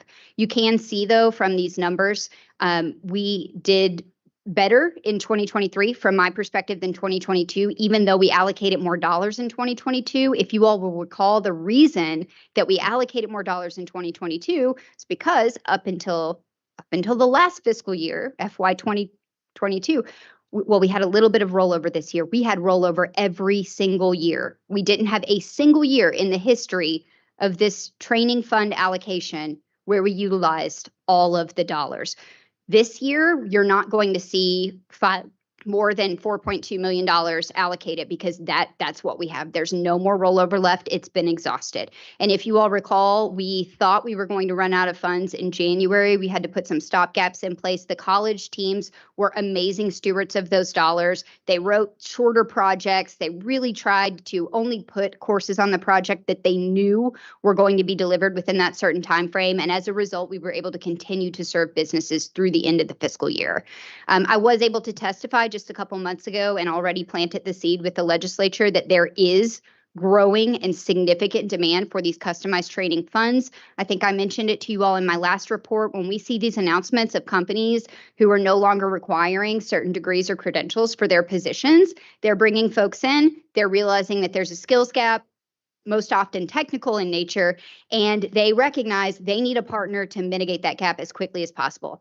Proud to say that that partner is us. You can see that in the new clients that we're adding year over year. But the goal here will be to advocate for additional trains funding and to really strategically reach out and start to serve more small and medium-sized businesses. Next slide, please, Keith. And so here you can see our year to date. And I just want to pause here and touch base on the data points quickly, because you all have seen in President Ferguson's reports that the workforce headcount is going down. But I want to be clear that our teams are doing more. And so I want to explain that data point. There's a few things happening here. First and foremost, we are discouraging colleges, unless this is the only way, from modularizing the courses that they're delivering. Because when you take a 10-hour course and break it down into 5 modules, if Regent Hamilton is in that course, I'm now counting you 5 times. Now, if it makes sense for that company that it's 5 separate modules, then good. So we don't want to establish a locked in place protocol on this, because the teams need flexibility to deliver what the businesses need. However, there had been some number inflation in the past, right? When we were really looking at competing with each other, let's put up a list of all the colleges. And that was kind of how it was done. We're going to put up a list and we're going to show how much headcount each of the workforce solutions teams are generating. We're just going to see how they compare. And that is not the way to gauge progress. So I just want you all to be aware that our projects are still growing year over year. Our teams are still working very, very hard, but we're being a little bit more consistent in how we slice and dice these different courses that we're delivering. The other thing that I do want to mention there is that CDL at some of the colleges had been housed in workforce. Many of those programs were actually lifted up with trains funding for new industry-driven programs. And some of the colleges, because they are credit-bearing, have decided that philosophically they'd like to shift those over to academics. And as a result, I think our 3-year headcount growth for that technical program, and that included transportation and logistics, so there may have been some other academic programs that were lumped into that, was 500 individuals over 3 years. And so I think that that's also contributing to why you see that number down. But I want to be very, very clear that our workforce teams, they're still doing an amazing job, and they're doing better every single year. So I just want to level set there. And Chair Martin, that's my report. Okay, do we have any questions? Chair Martin, I have a quick question. Congrats on all the great work. I think, Jesse, on the NSF grant, that's very encouraging to hear. And I know that KCTCS's involvement with Technology Corridor and the Commonwealth's application through the EDA is forthcoming, I think, I hope. So that's another big opportunity. How is your group really monitoring all these opportunities through the EDA as a result of the CHIPS Act? Because I think there's a lot of things out there that could be applicable for the system. Well, honestly, the way it usually comes to us, so many of these depend on R1 institutions as anchors. Again, it all goes back to the partnership. And so we've had a lot of these organizations reach out to us. We're also involved in another NSF Type 1 grant, which is a planning grant. And if you're successful in the planning phase, you apply to the Type 2. That's called Game Change, and that's about the circular economy, sustainable manufacturing. To be honest with you, a lot of these we've been invited into because of our strong partnerships. In terms of seeking out specific opportunities for KCTCS, this is something that Chancellor Counselor Wagner and I have been working with our sponsored projects team on. We are looking at, we've always kind of been reactive, right? Let's look at what comes out and let's try to plug what we want to do into the notice of fundings. And we're trying to flip that around because that's not an approach. That's a reactive approach. We want to be a lot more proactive. So one of our goals is to sit down with each other. And we've already kind of done this within our own independent groups. When I asked the workforce peer team what their priorities were in terms of grant funding, a lot of it was related to career exploration, career services. They were opportunities that are multi-divisional opportunities. They're not just workforce solutions opportunities. They require and mandate collaboration from academics, from student services. And so we're trying to determine as a group, and we'll be working on this at our tri-council meeting with the chief student affairs officers, chief workforce officers, and chief academic officers coming up in November, looking at together, what are the highest priorities? Let's focus on those. And then let's put that over to our sponsored projects team so that we can seek out those opportunities rather than being reactive to what comes through our inbox and only having oftentimes a couple weeks to respond. It's just not enough. You're welcome. Any other questions? Yeah, that was a really great showing in Frankfurt. So Thank you congratulations. for being there, and thank you for all your support, because I'm not sure if we would have had that locked in without your advocacy. Oh, you're very welcome. Okay, thank you. Any other questions? Thank you. Appreciate it. Okay, now, next on the agenda is, I need a motion for us to go into executive session. Second. This is, okay, I'm sorry.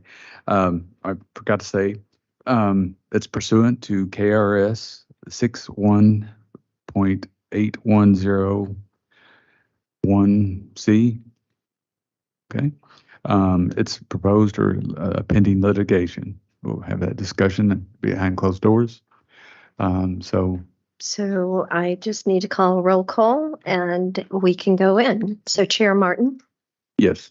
Vice Chair Hamilton, Secretary Witten, Yes. Regent Cox, Yes. Regent Girdler, Regent Green, Yes. Regent Herding, Yes.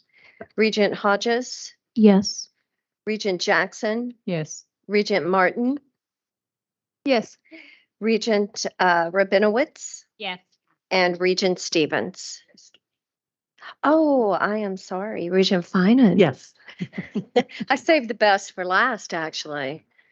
All right, we Okay. will go into closed session. Thank you.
We are back. Okay. Just need a motion. We need a motion. It is 3:26 and we're back out of our executive session.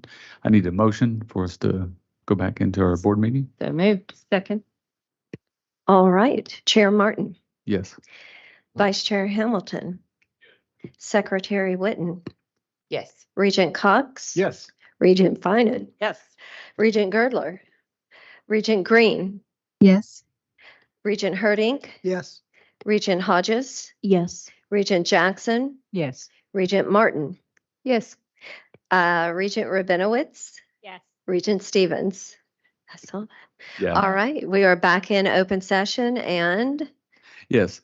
If you don't mind, we'd like to take about a 10-minute break, if you don't mind. See, I extended it out for you, James Lee, because earlier we said 7 and we actually probably took about 11. So I'm just going to go ahead and cut to the chase and say, let's take a 10-minute break. So please come back at 3:37. Your head is right. Sit back.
we just got out of our closed session dealing with legislative, or not legislative, legal issues, and there was no action taken. So, So at this time, we are going to amend the agenda, and Regent Cox has a motion. Mr. Chair, need to turn your mic on.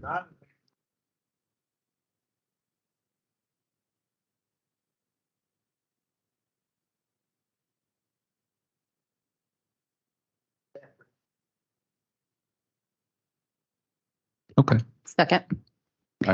All right, roll call. Chair Martin, Yes. Vice Chair Hamilton is indisposed right now. Secretary Witten, Yes. Regent Cox. Yes. Regent Finan. Yes. Regent Girdler, Regent Green. I apologize. I did not hear the motion. Can that be repeated? Yes, You didn't I need think your mic was not on. I swear it was. Honest. The motion was to expedite items A, B, and L that appear for September 22nd's agenda to be moved to this afternoon to be considered by the Board of Regents. Okay. Thank you. Yes. Right, and Regent Herdink, Yes. Regent Regent Hodges, Yes. Regent Jackson, Yes. Regent Martin, Yes. Regent Rabinowitz, Yes. and Regent Stevens. All right, the motion is unanimous and passes. Okay. Let's go to tomorrow's agenda. And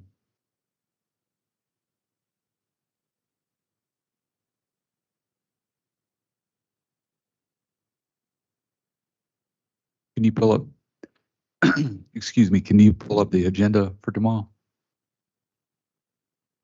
Oh, that's it. Sorry. That is the section, Okay. the update. Yes, so I will deliver a quick update on the presidential search. I want to say I apologize that I was not here at the beginning of the meeting, and then I came in and heard you all were already in executive session. And I thought I have to be at the wrong board meeting. What's going on? Can't believe we're already on tomorrow's agenda. That doesn't happen. So, okay. We're going to be back here again next week to interview the 3 finalists for the KCTCS president. We do have booklets that Amy is going to distribute right now for you to take with you and look over between now and then. They have each candidate's information, a photo, everything that they submitted. Please remember to bring this back next week. If you don't, we'll have some on hand, of course. So when they come, I guess the candidates will first get here on Tuesday evening, and they will each have a hour-and-a-half meet and greet with our college presidents and the president's cabinet here at the system office. This is meant to be a little bit of an informal event so that we can get to know them, not necessarily drill them with questions, but have more of a laid-back approach to meeting them and having some just general conversation. And then on the following day, on Wednesday of next week, each of them will have, and 2 of the candidates will do that on Tuesday evening. One of the candidates, Dr. Walker Grafea, will do that on Wednesday morning with the college presidents and the cabinet. Then later that afternoon, starting at noon, we will have 3 separate Q&A sessions with faculty and staff that will be live streamed across the system so that all faculty and staff can watch. All of the questions have been gathered from faculty across the colleges and staff here at the system office. We're compiling a list of questions to be asked. Of course, they will be uniform and asked of each candidate. After that, after those series of interviews, we will be sending out a survey to all faculty and staff to complete. And it's a quick, tell us what you thought about the candidate, provide some feedback about certain characteristics or traits they have. You will get, before you begin your deliberations on Thursday morning, all of that feedback. It will come from faculty and staff. You'll also get feedback from the college presidents and the cabinet from their meet and greet. And so you will have that to review before you begin your deliberations and your interview with them on Thursday. Of course, ultimately, it is this body, the board, that selects our next president, but we know that the faculty and staff and college president feedback is valuable tool in that process. Are there any questions that I can answer about the process? I do have posted a list of the questions that I have worked with the two co-chairs, Brianna and James Lee, and Chair Martin on to develop for those interviews for the board. So they are up there and posted, but we will probably do a one person asking all of the questions just so the rest of the regents can take notes and the person knows where the question is coming from. I think we did that in the semifinalist interviews and found it to be easy. That gives you guys complete time to take notes and think about the person's answer. So that's it. Unless there are questions, I'm happy to take those. Go ahead. For the voting process at the end, do faculty and staff still get half a vote or one vote? They get half a vote, correct? And that is because that's statutorily required. That is statutorily required. I will say that while you all are in deliberations, that Chair Martin has been extremely adamant that everyone have an equal voice. I like how she put that. Extremely adamant. Thank you. I just want to clarify. I think we have last time had an issue with that. So. Yeah, Yes. no, it will not be an issue. So. And I have a question on the process. So what I heard you say after the interviews, will there be a recommendation from the search committee?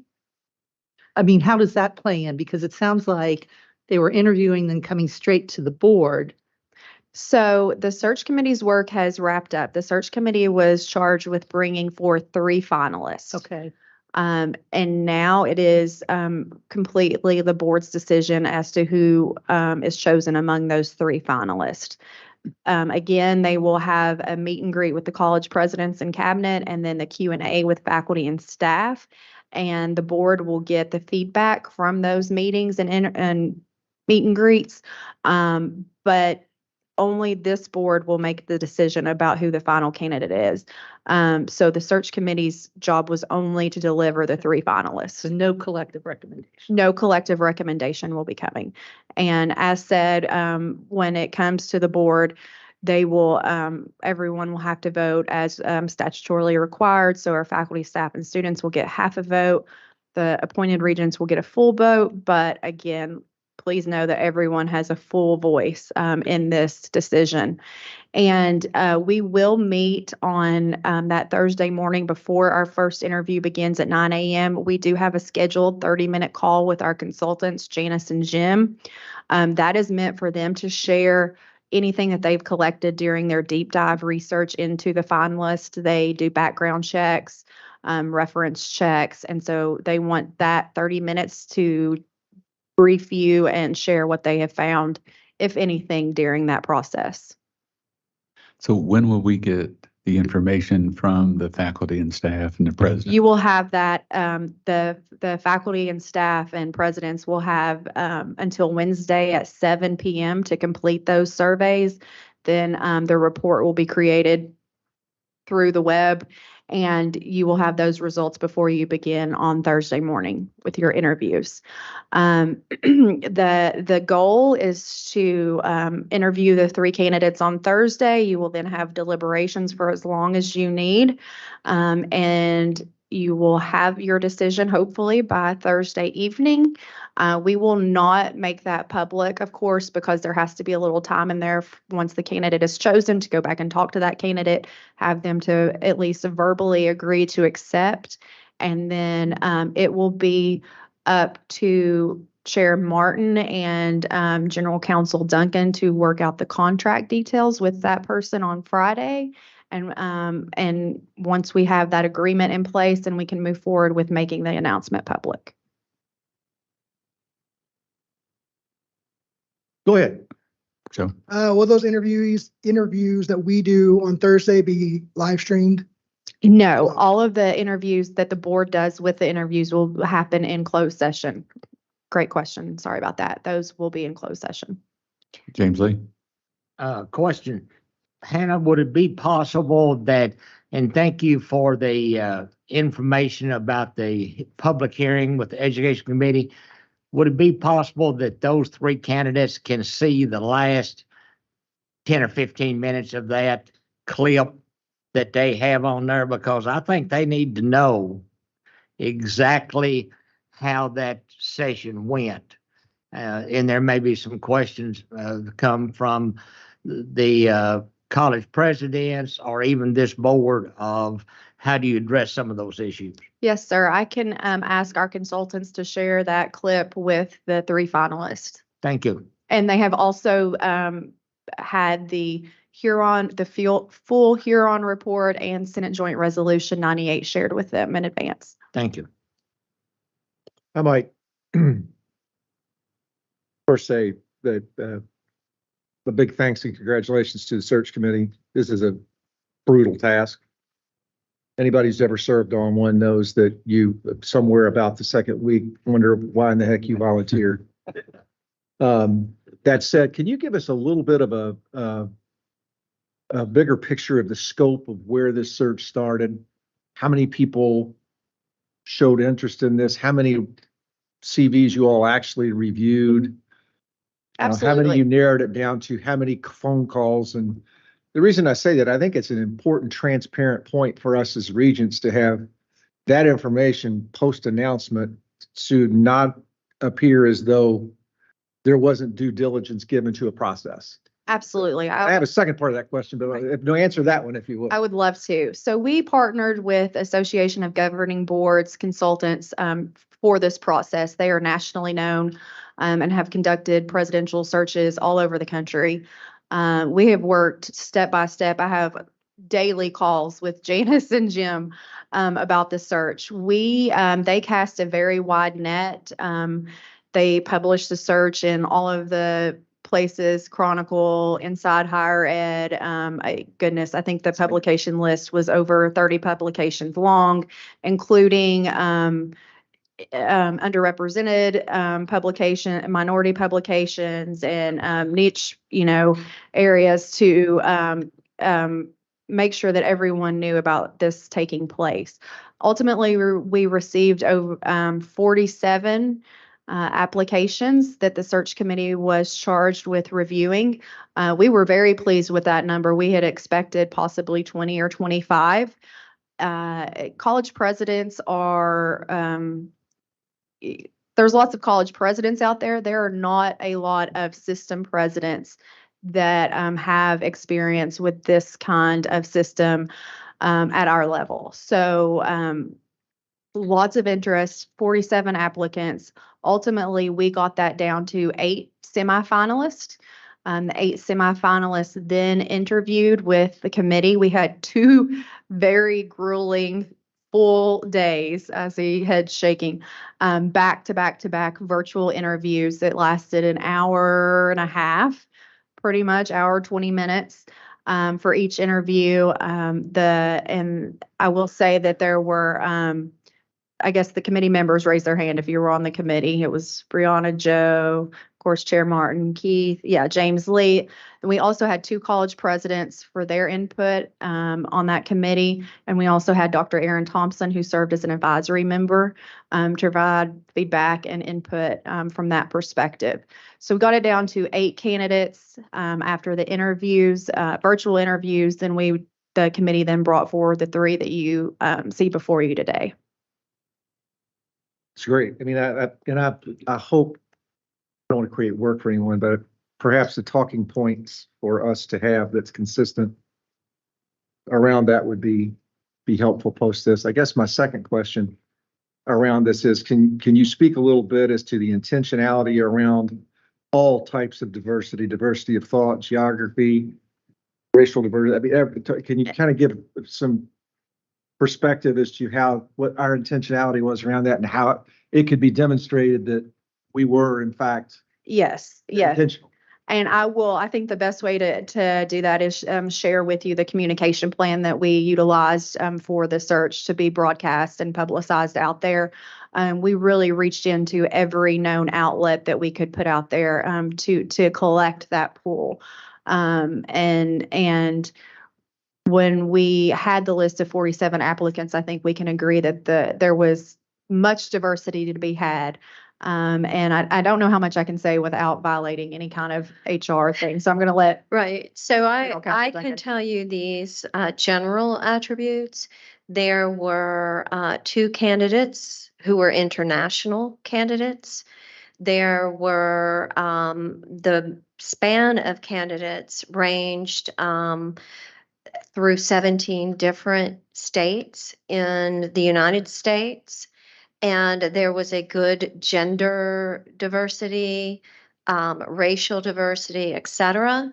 But we very much cautioned when we went in that those immutable characteristics are not our guiding principle, but what is the best experience and leadership to serve this system.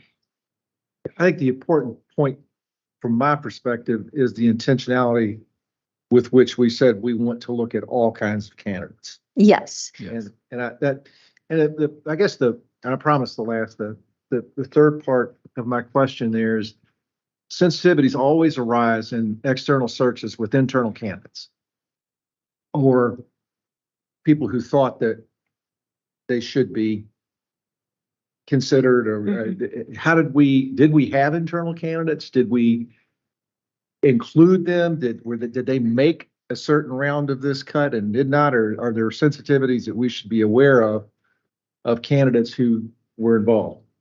Right. And if we need to, right. That is probably something that should be answered elsewhere. That's fine. But I do think that you should know that there were all sorts of individuals and that we should be sensitive just in case someone was an internal candidate or maybe your next door neighbor was a candidate. Well, but I will also say that the types of institutions from which they came, the types of backgrounds, and the search committee was also made privy to those who didn't meet the minimums. So even though the policy indicated certain requirements, the search committee asked to see all candidates so that they could just get a feel for what other types of individuals were out there and other types of experiences might be available, potentially with the fact that we have several cabinet areas not filled at this time. And additionally, Janet and Jim have indicated that they made close to 5,000 contacts by phone, by mail, et cetera. So this pool greatly outnumbered past pools. yeah. And I would say that the committee looked at every candidate individual with the resumes before we had the finalists and interviewed those virtually. So it was several meetings that we had before we got to the virtual to try to get the number down to how many we were going to actually do the interview with. So basically, as Pam says, it was a wherever it's process. Wherever it's the appropriate avenue for us to consider that, knowing already that there's not an internal candidate. Were I one of the 3 that were coming into this situation, should I be selected? Yes. I would want to know. And we will make sure that is a discussion. Right. And then just to clarify, there were 5 members of this board on the search committee. Is that correct? Is that where the overlap was? There were 6 and everybody, this was consensus to bring correct me if I'm wrong, Pam, this was consensus. It was. That to bring these people forward. Everybody, there's 5. We didn't vote, but we had, we got it down to the 8. That was the first shower to get it down from 47. Then we went to 43 because we had some candidates that did not meet the qualifications.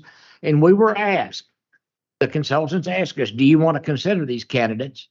And it was unanimous, I think, by the committee said, no, they did not meet the criteria or the job description sent forth. So then we went painstakingly, started from the first one all the way down to the last one. And it took quite a bit of time to get it to 8, and then it took 2 days of things to get it to the 3. And so, yes. Is there any question that if any of these 3 candidates would be offered the position that they would accept? I mean, was that part of the criteria? Yes, Okay, yes, so it they're was. coming in And- in an acceptance. And they would be able to start by January 1st. Okay. And I will say they were given the particulars of Dr. Zarapata's previous contract, so they know what is essentially the range of salary that might be considered. And I do want to touch on that briefly. In the past, what has been done by the board is to enable the chair and our general counsel to fine tune that negotiation that takes place. As General Counsel Duncan said, they were provided with the previous salary of our past president and an outline of those benefits.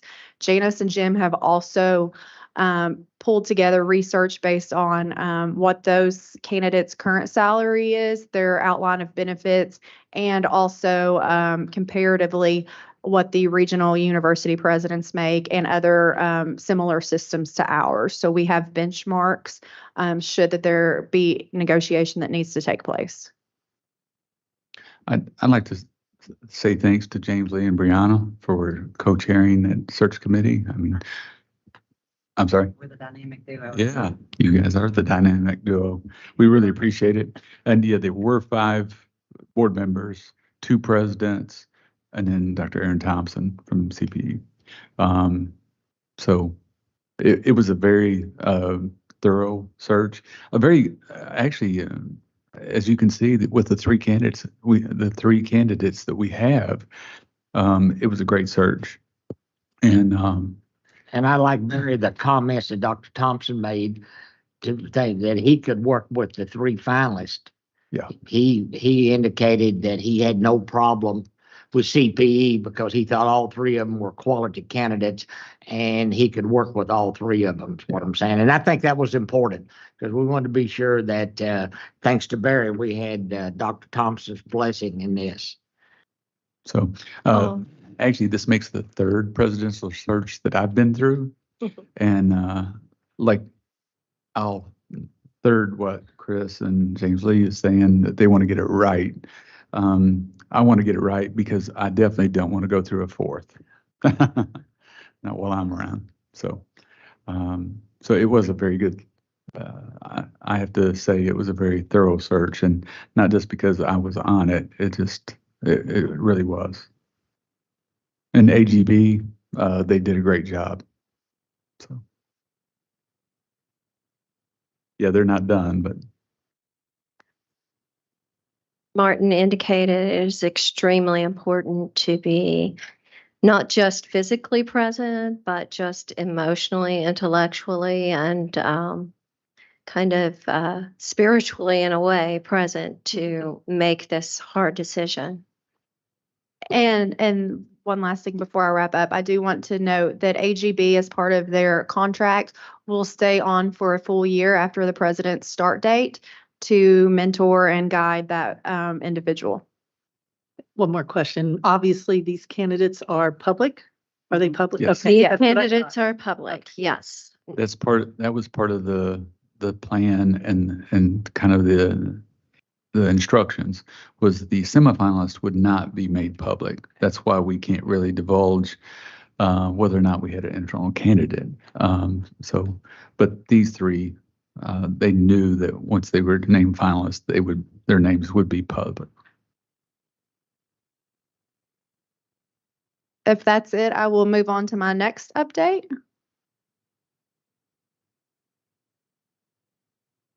The legislative agenda. So this appears on the screen before you. This is a draft agenda. Obviously, there's still a few months before January, so this could change between now and then, but I will say it has been a very, very busy interim. I'm in Frankfurt probably 2-3 days a week, trying to have one-on-one meetings with legislators in absence of having a full president, Dr. Ferguson is very busy right now. And so I'm trying to have meetings, as are our college presidents. And I'm already meeting, of course, they have interim committee meetings. In the interim, we testified, as many know, just earlier this week about the Huron report to the Education Committee. I will run through this list of anticipated issues very briefly. If you have questions, please let me know. Of course, Senate Joint Resolution 98, we believe that report will come out December 1 to the Legislative Research Committee. We hope to see a draft of it a few weeks ahead of time.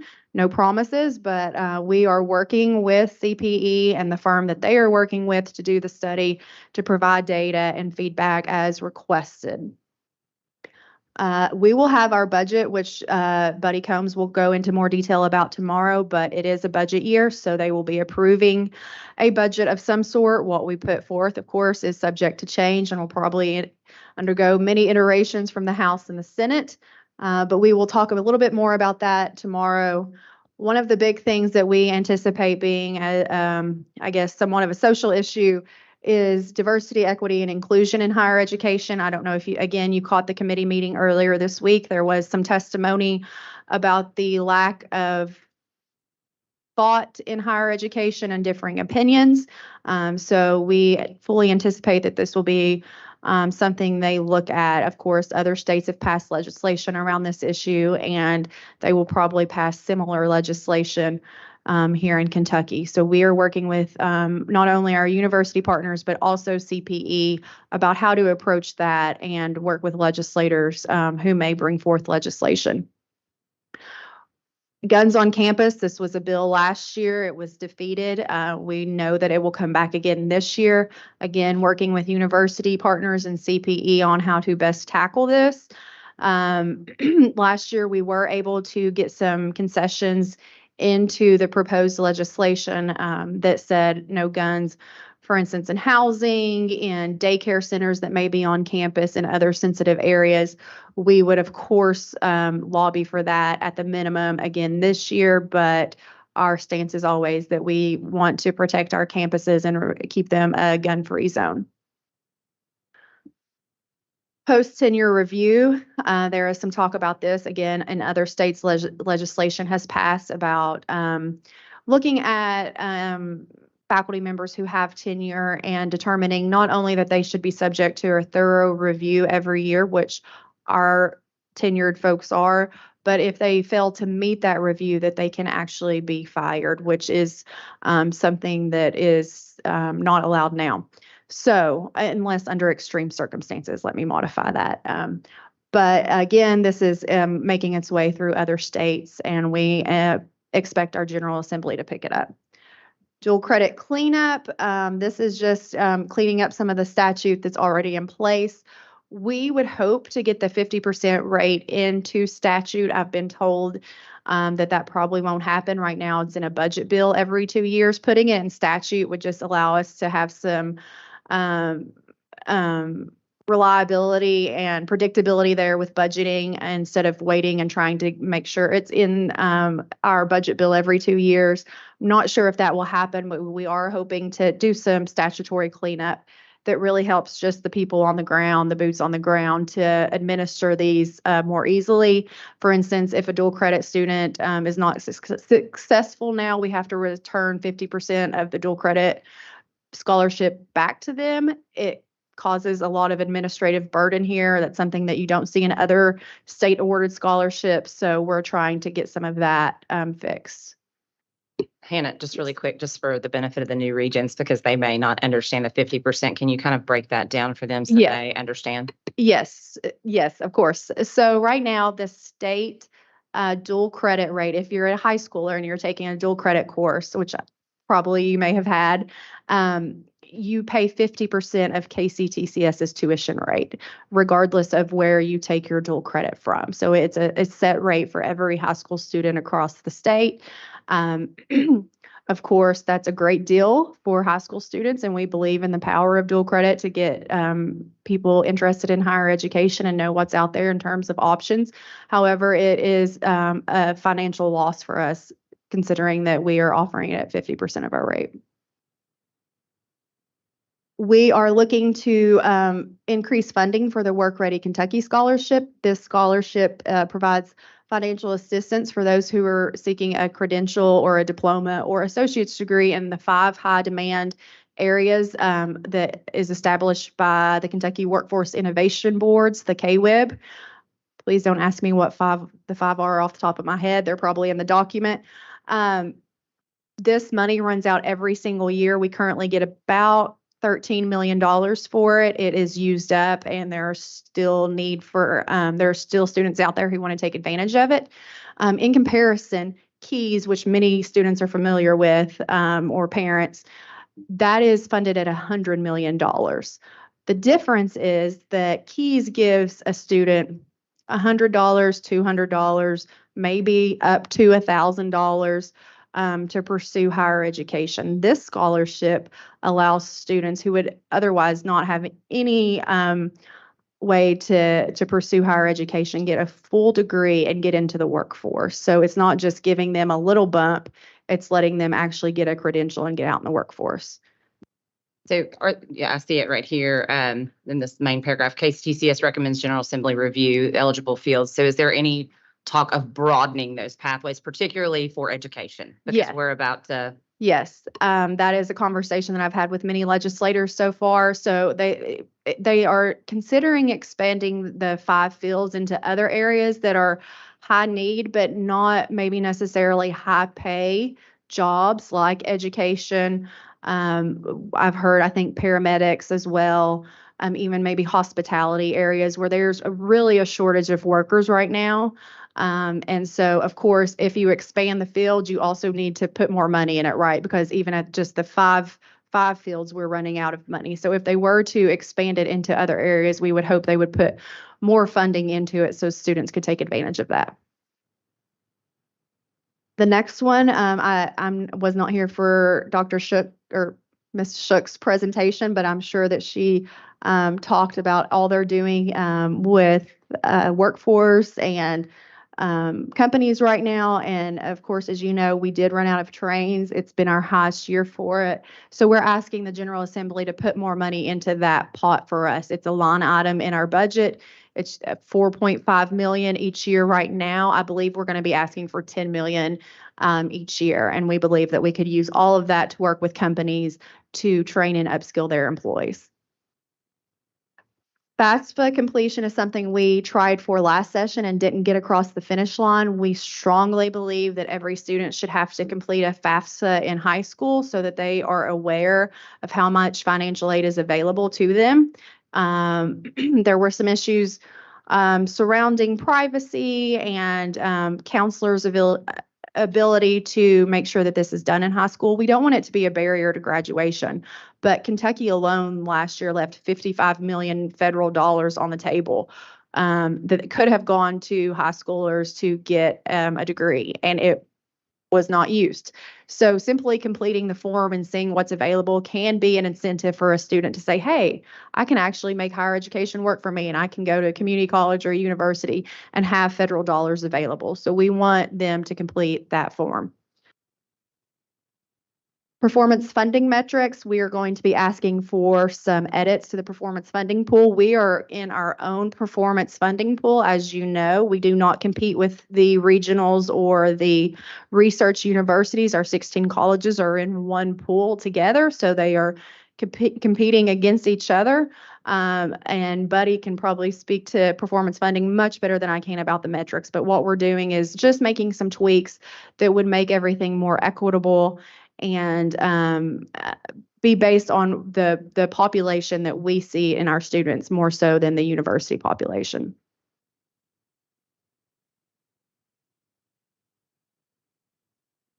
And that's it. Following this, just put up here what has been going on in the interim. We get requests from the LRC pretty regularly. Those should be increasing right about now. I do have a list of the testimony that we have provided in the interim, and then a list of every single representative or senator that we've met with in the interim. I think we're at around 35 right now. So, you know, a third, a fourth away there. But feels like I should be further along by now. But we will continue these meetings. Of course, when the new president is on board, he or she will be over there regularly meeting with their legislators and with the governor's office.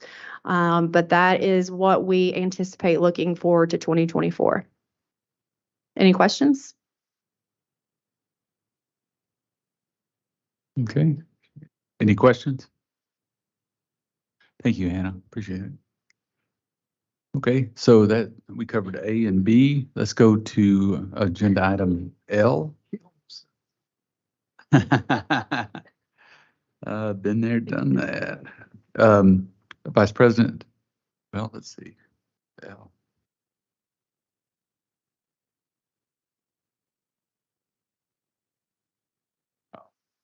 I am sorry, you're not Buddy.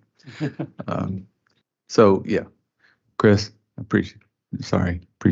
Yeah, thank you, Chair Martin, and good afternoon. I want to take just a few minutes to share some updates with the Board of Regents from Technology Solutions.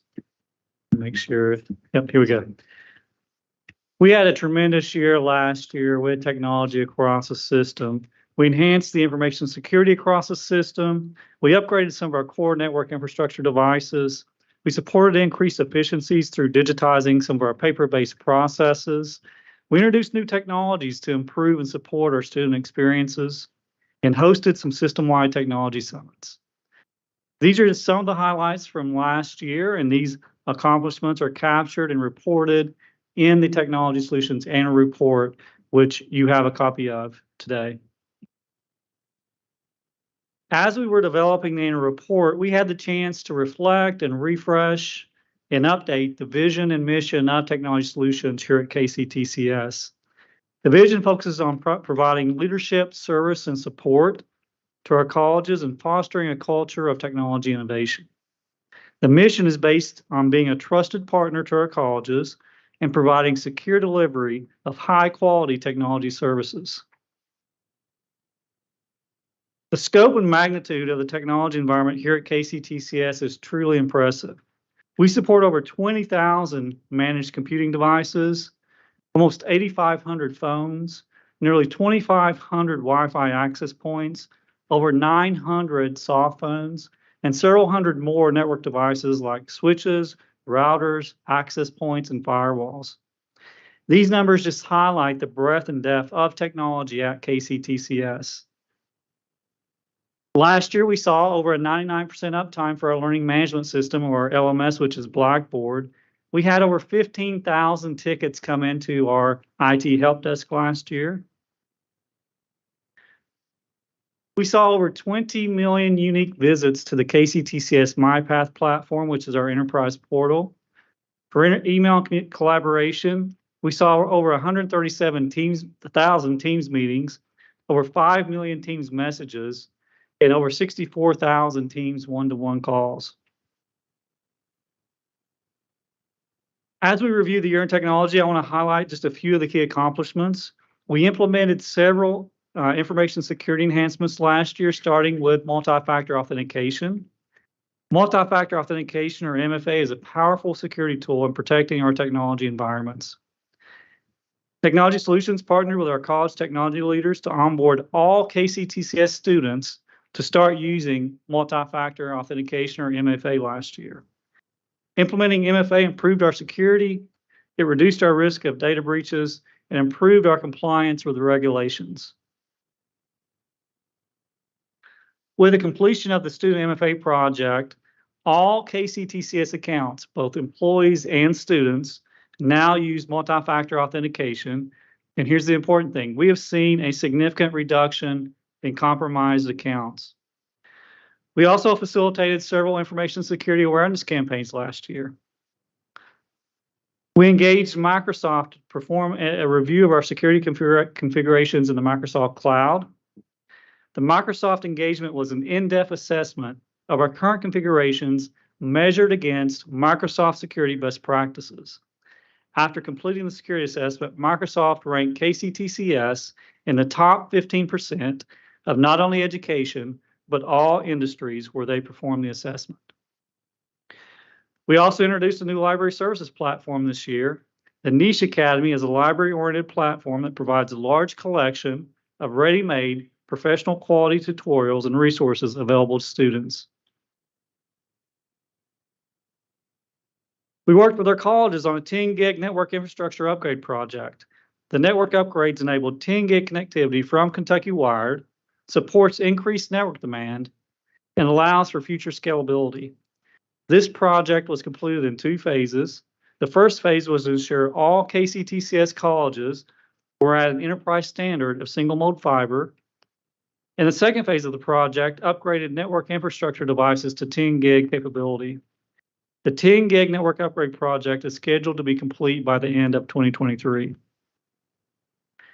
Technology Solutions also partnered with Human Resources to implement the PageUp applicant tracking system. The new applicant tracking solution allowed the HR team to modernize and uplift the KCTCS applicant and new hire process.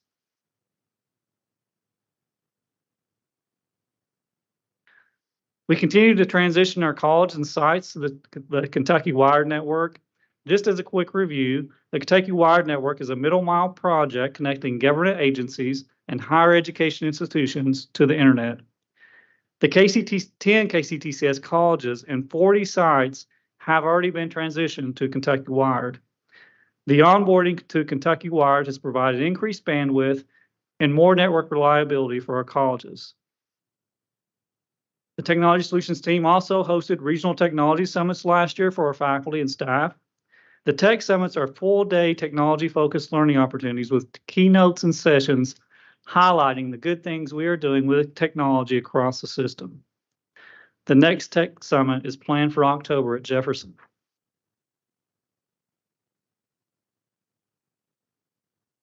I want to certainly take time to highlight the excellent work that our colleges are doing with technology.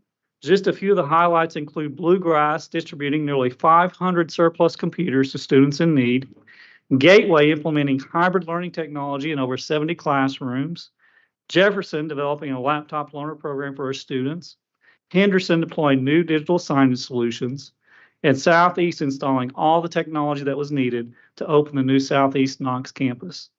You can find highlights from every college in the Technology Annual Report. As we look forward to the next year, I want to share just a few of the technology projects that we'll be working on across the system. We'll be completing the Kentucky Wired migration project this year, onboarding the 6 remaining colleges. As part of our lifecycle planning for network devices, we'll be refreshing all outdoor wireless access points at each college. The outdoor Wi-Fi project gave us the opportunity to diversify our technology hardware providers and leverage Juniper networks instead of Cisco devices.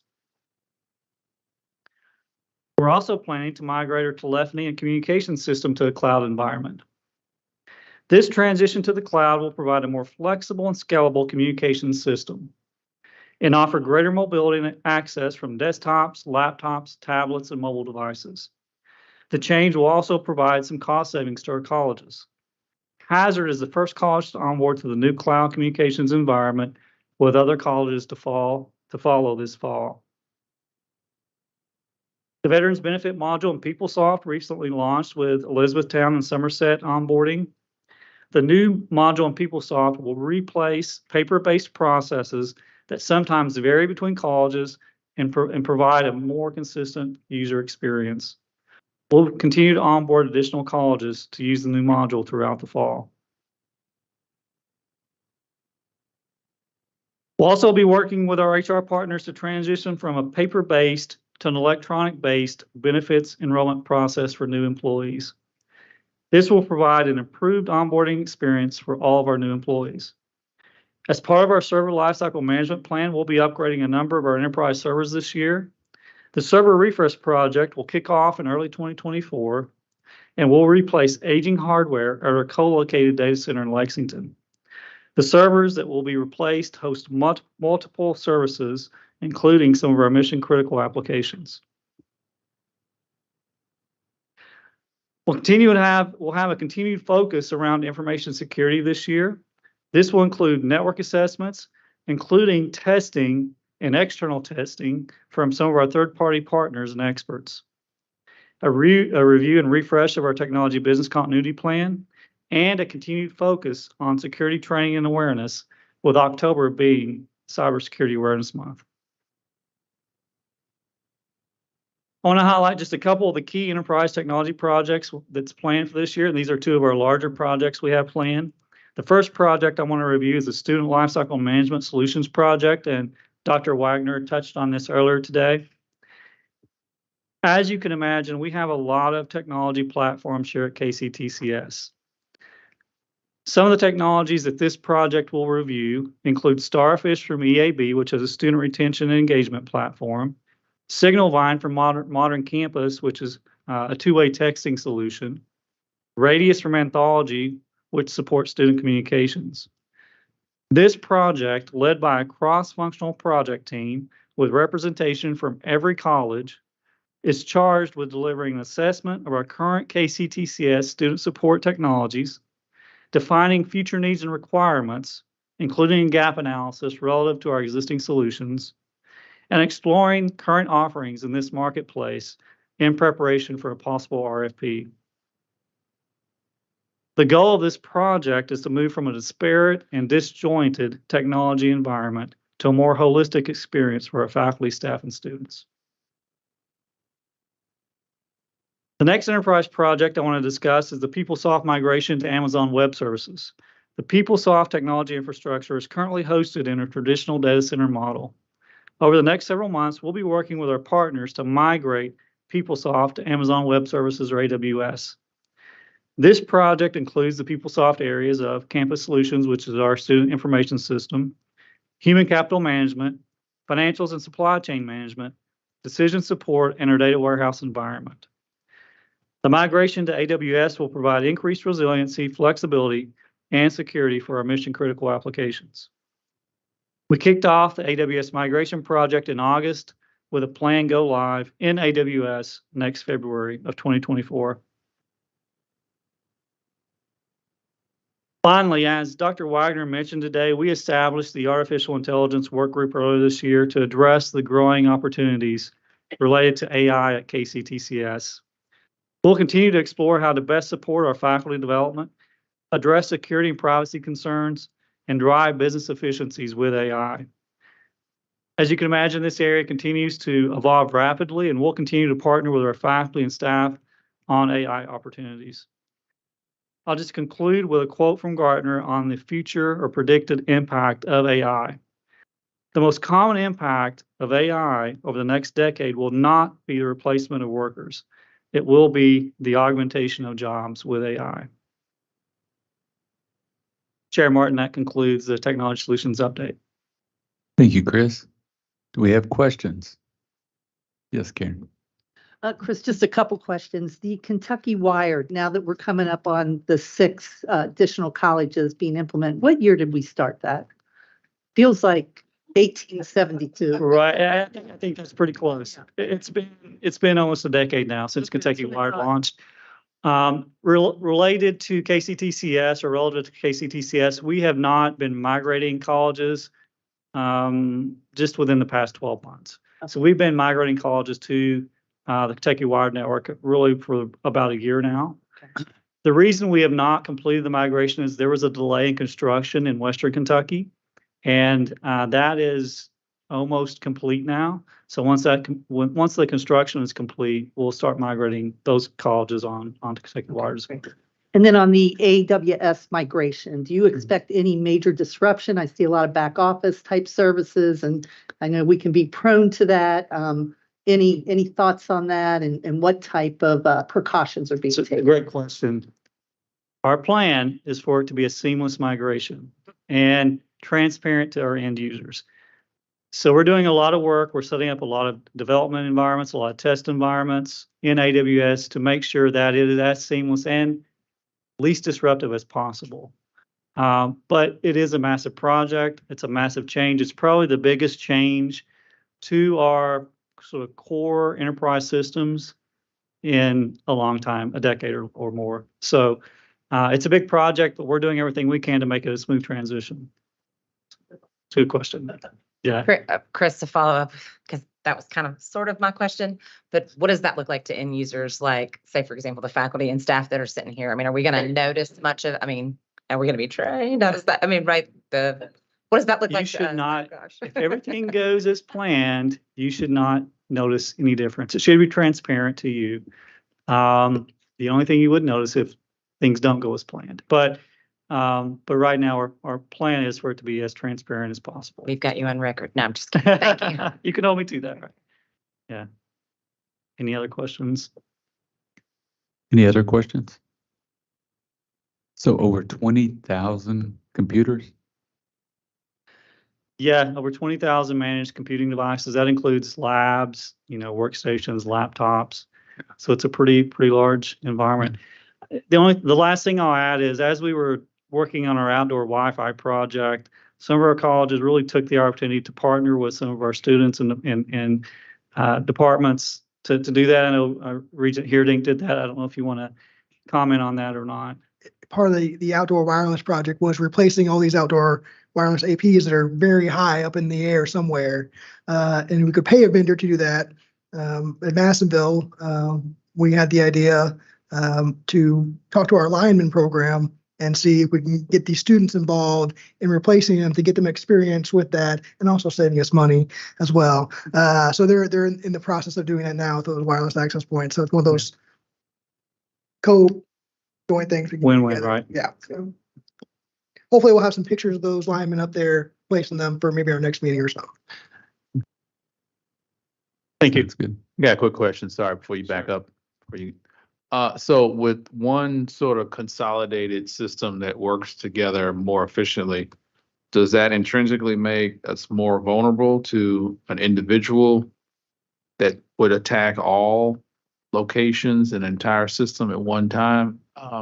Just curious. In theory, that could be the case. I would also say that it could increase our security because you have one system to administer and plan for and try to protect, instead of several disparate systems and disjointed systems where you're trying to provide protection. So overall, I would say if we had a major incident, to your point, we would be more prone to having disruption with one system. But overall, from administrative and security standpoint, I think we would probably be more secure having one system. Thank you. Any other questions, Chris? Okay. Thank you, Chris. Thank you. Appreciate it. Okay. We have covered the 3 agenda items that we were going to be covering tomorrow. So this concludes our meeting. Do we need a motion? Motion to adjourn. So moved. Second. All right, by consensus, just raise your hand. All right, we are adjourned. Thank you. Thank you, everyone. See you tomorrow.